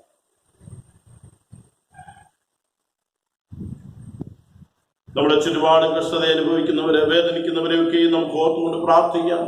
ഹൃദയം നുറുങ്ങിയവർക്ക് യഹോവ സമീപസ്ഥനാണ്, മനസ്സ് തകർന്നവരെ അവൻ രക്ഷിക്കുന്നു എന്ന വചനം നമ്മളെ പഠിപ്പിക്കുന്നു. അവരെ ദൈവകൃപയിൽ ഏൽപ്പിച്ചുകൊണ്ട് പ്രാർത്ഥിക്കും. കർത്താവേ, ഞങ്ങളെ പ്രാർത്ഥന കേൾക്കണമേ. പ്രത്യേകമായിട്ട് നാം പ്രാർത്ഥനയ്ക്കായിട്ട് ഈ സമയം വേർതിരിച്ചിരിക്കുമ്പോൾ നമുക്ക് നമ്മെ തന്നെ ദൈവസന്നിധിയിൽ സമർപ്പിക്കും. യെശയ്യാവിനെ പോലെ ആ സ്വർഗീയമായ ദർശനങ്ങൾ ഉൾക്കൊള്ളുന്നവരായിട്ട് നമ്മെ തന്നെ കാണുവാനായിട്ട്, നമ്മുടെ ബലഹീനതകളെ കാണുവാനായിട്ട്, നമ്മുടെ കുറവുകളെ ഏറ്റുപറയുവാനായിട്ട്, പുതിയ നിയോഗങ്ങൾ പ്രാപിക്കുവാനായി, ഏതെങ്കിലും വിഷയങ്ങളിൽ ഭാരപ്പെട്ടാണ് ഇന്ന് ആ ദിവസത്തിലിരിക്കുന്നതെങ്കിൽ ആ വിഷയം എന്തുമായിക്കൊള്ളട്ടെ, ഹന്നയെ പോലെ കരഞ്ഞ് ദൈവസന്നിധിയിൽ സമർപ്പിച്ച് ധൈര്യത്തോടെ നമ്മുടെ ജീവിത സാഹചര്യങ്ങളിലേക്ക് നമുക്ക് മടങ്ങി അവളുടെ ഹൃദയം ദൈവസന്നിധിയിൽ പകർന്നു വിശ്വാസത്തോടെ മടങ്ങിപ്പോയി നിങ്ങളെ വേദനിപ്പിക്കുന്ന ആ വിഷയങ്ങൾ വ്യക്തിപരമായിരിക്കും, തികച്ചും വ്യക്തിപരമായിട്ട് മറ്റുള്ളവരോട് പങ്കുവയ്ക്കുവാൻ കഴിയാത്ത വേദനകളായി, കുടുംബ സംബന്ധമായിട്ടുള്ളതായിരിക്കും, നിങ്ങളുടെ ജോലി സംബന്ധമായിട്ടുള്ളതായിരിക്കും, ഏതൊരു വിഷയമായിരുന്നാലും നമ്മുടെ ഭാരങ്ങളെ ഏറ്റെടുക്കുന്ന ഒരു കർത്താവ് നമുക്ക് വേണ്ടി ജീവിക്കും. ഇന്ന് പകൽക്കാലം നമ്മുടെ മധ്യത്തിൽ ഇറങ്ങി വന്നിട്ടുണ്ട്. എവിടെ നീ വിഴുങ്ങാൽ മടക്കിയിരുന്നാൽ അവിടെ ദൈവിക സാന്നിധ്യം ഉണ്ട് എന്ന് വചനം നമ്മെ പഠിപ്പിച്ചു. എങ്ങനെയെങ്കിൽ ആ കർത്താവിനോട് നമ്മുടെ ഭാരങ്ങളെ നമുക്ക് പങ്കുവയ്ക്കും. എല്ലാവർക്കും ഒരു നിമിഷം പ്രാർത്ഥിക്കും. എല്ലാവർക്കും ഒരു നിമിഷം ദൈവസന്നിധിയിൽ തങ്ങളെ തന്നെ വിനയപ്പെടും. ഉള്ള അവസ്ഥയിൽ കർത്താവിന്റെ കരങ്ങളിലേക്ക് ഏൽക്കും. എല്ലാം അറിയുന്ന കർത്താവ്, ആരെയും കൈവിടാത്ത കർത്താവ്, ആരെയും ഉപേക്ഷിക്കാത്ത കർത്താവ്, കരുണയുണ്ടാകണമെന്ന് നിലവിളിക്കുന്ന നിലവിളിയുടെ മുമ്പിൽ കൈവിടാത്ത കർത്താവ് ഇതുപോലെ കാലം നമ്മുടെ മധ്യത്തിലുണ്ട്. എല്ലാവർക്കും ഒരു നിമിഷം പ്രാർത്ഥന. എൻ വേദന മാറിയിടുമേ, എൻ രോഗങ്ങൾ നീങ്ങിടുമേ, എൻ വേദന മാറിയിടുമേ, രോഗങ്ങൾ നീങ്ങിടുമേ. അങ്ങേ മാറിൽ ചാരിടുമ്പോ ഞാനെന്തു ഭാഗ്യവാനാ. അങ്ങേ മാറിൽ ചാരിടുമ്പോ ഞാനെന്തു ഭാഗ്യവാനാ. എൻ പ്രിയാ നിൻ പൊൻകരം എന്നെ താങ്ങി നടത്തിയിടുന്നതാ. എൻ ജീവിത ഭാരങ്ങളാ കേഴണമോ ഈ ഭൂവിൽ. എൻ ജീവിത ഭാരങ്ങളാ കേഴണമോ ഈ ഭൂവിൽ. ദൈവമായ കർത്താവേ, അവിടുന്ന് വാഗ്ദത്തങ്ങളിൽ വിശ്വസ്തനും വാക്കുമാറാത്ത ദൈവമാണ്. എൻ്റെ നാമം വിളിക്കപ്പെട്ടിരിക്കുന്ന എൻ്റെ ജനം തങ്ങളെ തന്നെ താഴ്ത്തി പ്രാർത്ഥിച്ച് എൻ്റെ മുഖം അന്വേഷിച്ച് ഞങ്ങളുടെ ദുർമാർഗങ്ങളെ വിട്ടുതിരിയുമെങ്കിൽ ഞാൻ സ്വർഗത്തിൽ നിന്ന് കേട്ട് അവരുടെ പാപം ക്ഷമിച്ച് അവരുടെ ദേശത്തിന് സൗഖ്യം വരുത്തി കൊടുക്കുമെന്ന് അവിടുത്തെ വിലയേറിയ വാഗ്ദത്തമുണ്ട്. വിശ്വസിച്ച് ഏറ്റെടുത്തുകൊണ്ട് ഇന്ന് പകൽക്കാലം ഞങ്ങളുടെ എല്ലാ വിഷയങ്ങളെയും നിന്റെ സന്നിധിയിൽ ഞങ്ങൾ വയ്ക്കുക. കർത്താവേ, അവിടുന്ന് കൃപ ചെയ്യണമെന്ന് പ്രാർത്ഥിക്കുന്നു. ഞങ്ങൾ ദിവസത്തിൽ വെച്ച എല്ലാ വിഷയങ്ങളുടെ മേലും അവിടുന്ന് ജയമെടുക്കുന്നതിനാൽ ഞങ്ങൾ സ്തോത്രം ചെയ്യും. ദൈവമായിട്ട് വ്യക്തിപരമായ ഭാരങ്ങളിൽ നിന്റെ സന്നിധിയിൽ കർത്താവേ ഹൃദയം നുറുങ്ങി ആരെങ്കിലും ഉണ്ടെങ്കിൽ അവരെ അവിടുന്ന് തൊട്ട് ധൈര്യപ്പെടുത്തി ഭയപ്പെടേണ്ട എന്നുള്ളതിന്റെ വചനത്താൽ അവരെ ബലപ്പെടുത്തി അവർ ശക്തീകരിക്കണമെന്ന് പ്രാർത്ഥിക്കും. ശുശ്രൂഷകൾ സംബന്ധിച്ച എല്ലാവർക്കായിട്ട് സ്തോത്രം. ഞങ്ങളുടെ വിശ്വാസ സമൂഹത്തിനായിട്ട് സ്തോത്രം. കർത്താവേ, ഒരുമിച്ച് ആരാധിക്കുവാൻ അവിടുന്ന് ഞങ്ങൾക്ക് വഴികളെ തുറക്കണമെന്ന് പ്രാർത്ഥിക്കുന്നു. അവിടുന്ന് മാത്രം മഹത്വം എടുത്താട്ടെ. ക്രിസ്തുയേശുവിന്റെ അതിപരിശുദ്ധമുള്ള നാമത്തിൽ തന്നെ. സ്വർഗസ്ഥനായ ഞങ്ങളുടെ പിതാവേ, അവിടുത്തെ തിരുനാമം പരിശുദ്ധമാകട്ടെ. അവിടുത്തെ രാജ്യം വരണം. അവിടുത്തെ ഇഷ്ടം സ്വർഗത്തിലെ പോലെ ഭൂമിയിലുമാണ്. ഞങ്ങൾക്ക് ആവശ്യമുള്ള ആഹാരം തരണം. കടക്കാരോട് ക്ഷമിച്ചിരിക്കുന്നത് പോലെ കടങ്ങളെ ഞങ്ങളോട് ക്ഷമിക്കണം. ഞങ്ങളെ പരീക്ഷയിൽ കിടത്താം. കൃഷ്ണ ഞങ്ങളെ വിടുവിക്കണം. രാജ്യവും ശക്തിയും മഹത്വവും എന്നേക്കും നിനക്കുള്ളാവും. നമ്മെയും സകല ലോകത്തെയും ഉണ്ടാക്കിയിരിക്കുന്ന പിതാവാം ദൈവത്തിനും നമ്മെയും സകല മനുഷ്യജാതിയും വീണ്ടെടുത്തിരിക്കുന്ന പുത്രനായ ദൈവത്തിനും നമ്മെയും ദൈവത്തിന്റെ തിരഞ്ഞെടുക്കപ്പെട്ട സകലരെയും വിശദീകരിക്കുന്ന പരിശുദ്ധാത്മാവായ ദൈവത്തിനും സകല ബഹുമാനവും മഹത്വവും ഇന്നും എന്നേക്കുണ്ടായിരിക്കട്ടെ. ആമേൻ.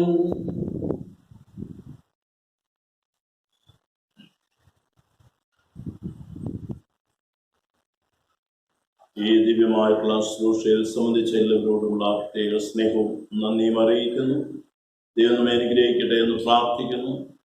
പ്രത്യേകിച്ച് അടുത്ത മാസം മുതൽ നമ്മുടെ ആരാധനകൾ ആരംഭിക്കുവാനായിട്ട് ദൈവം തുണ ചെയ്യട്ടെ എന്ന് പ്രാർത്ഥിക്കുകയാണ്. എല്ലാവരും പ്രാർത്ഥിക്കുക. ദൈവം സാഹചര്യങ്ങൾ അനുകൂലമാക്കുന്നുവെങ്കിൽ, ദൈവം അതിനുള്ള വഴികളെ തുറന്നു വരുന്നുവെങ്കിൽ അടുത്ത മാസം ഒരുമിച്ച് ആരാധിക്കുവാനായിട്ട് നമ്മെ തന്നെ വിനയപ്പെടുത്താം. ഏതെങ്കിലും ആവശ്യമുള്ളവർ നിങ്ങൾ വിളിച്ച് കടന്നു വന്നു കഴിഞ്ഞാൽ ഒരുമിച്ച് പ്രാർത്ഥിക്കുവാനായിട്ടുള്ള സാഹചര്യങ്ങളുണ്ട്. പ്രത്യേക ആവശ്യമുള്ളവർക്ക് വേണ്ടി ഫോണിൽ കൂടെ ആണെങ്കിലും പ്രാർത്ഥിക്കുന്നതായിരിക്കും. ദൈവം നിങ്ങളെ അനുഗ്രഹിക്കട്ടെ. Thank you. പരിശുദ്ധൻ മഹോന്നത ദേവൻ പരമെങ്ങും വിളങ്ങും മഹേശൻ സ്വർഗീയ സൈന്യങ്ങൾ വാഴ്ത്തി സ്തുതിക്കുന്ന സ്വർലോകനാഥനാം മശിഹാ. പരിശുദ്ധൻ മഹോന്നത ദേവൻ പരമെങ്ങും വിളങ്ങും മഹേശൻ സ്വർഗീയ സൈന്യങ്ങൾ വാഴ്ത്തി സ്തുതിക്കുന്ന സ്വർലോകനാഥന മശിഹാ.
നിത്യതാതനാം വീരനാം ദൈവം.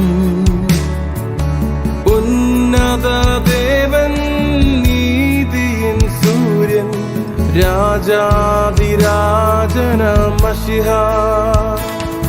അവൻ അത്ഭുതമന്ത്രിയാം ദൈവം നിത്യതാതനാം വീരനാം ദൈവം. ഉന്നത ദേവൻ നീതിയിൻ സൂര്യൻ രാജാതിരാജനാം മശിഹാ.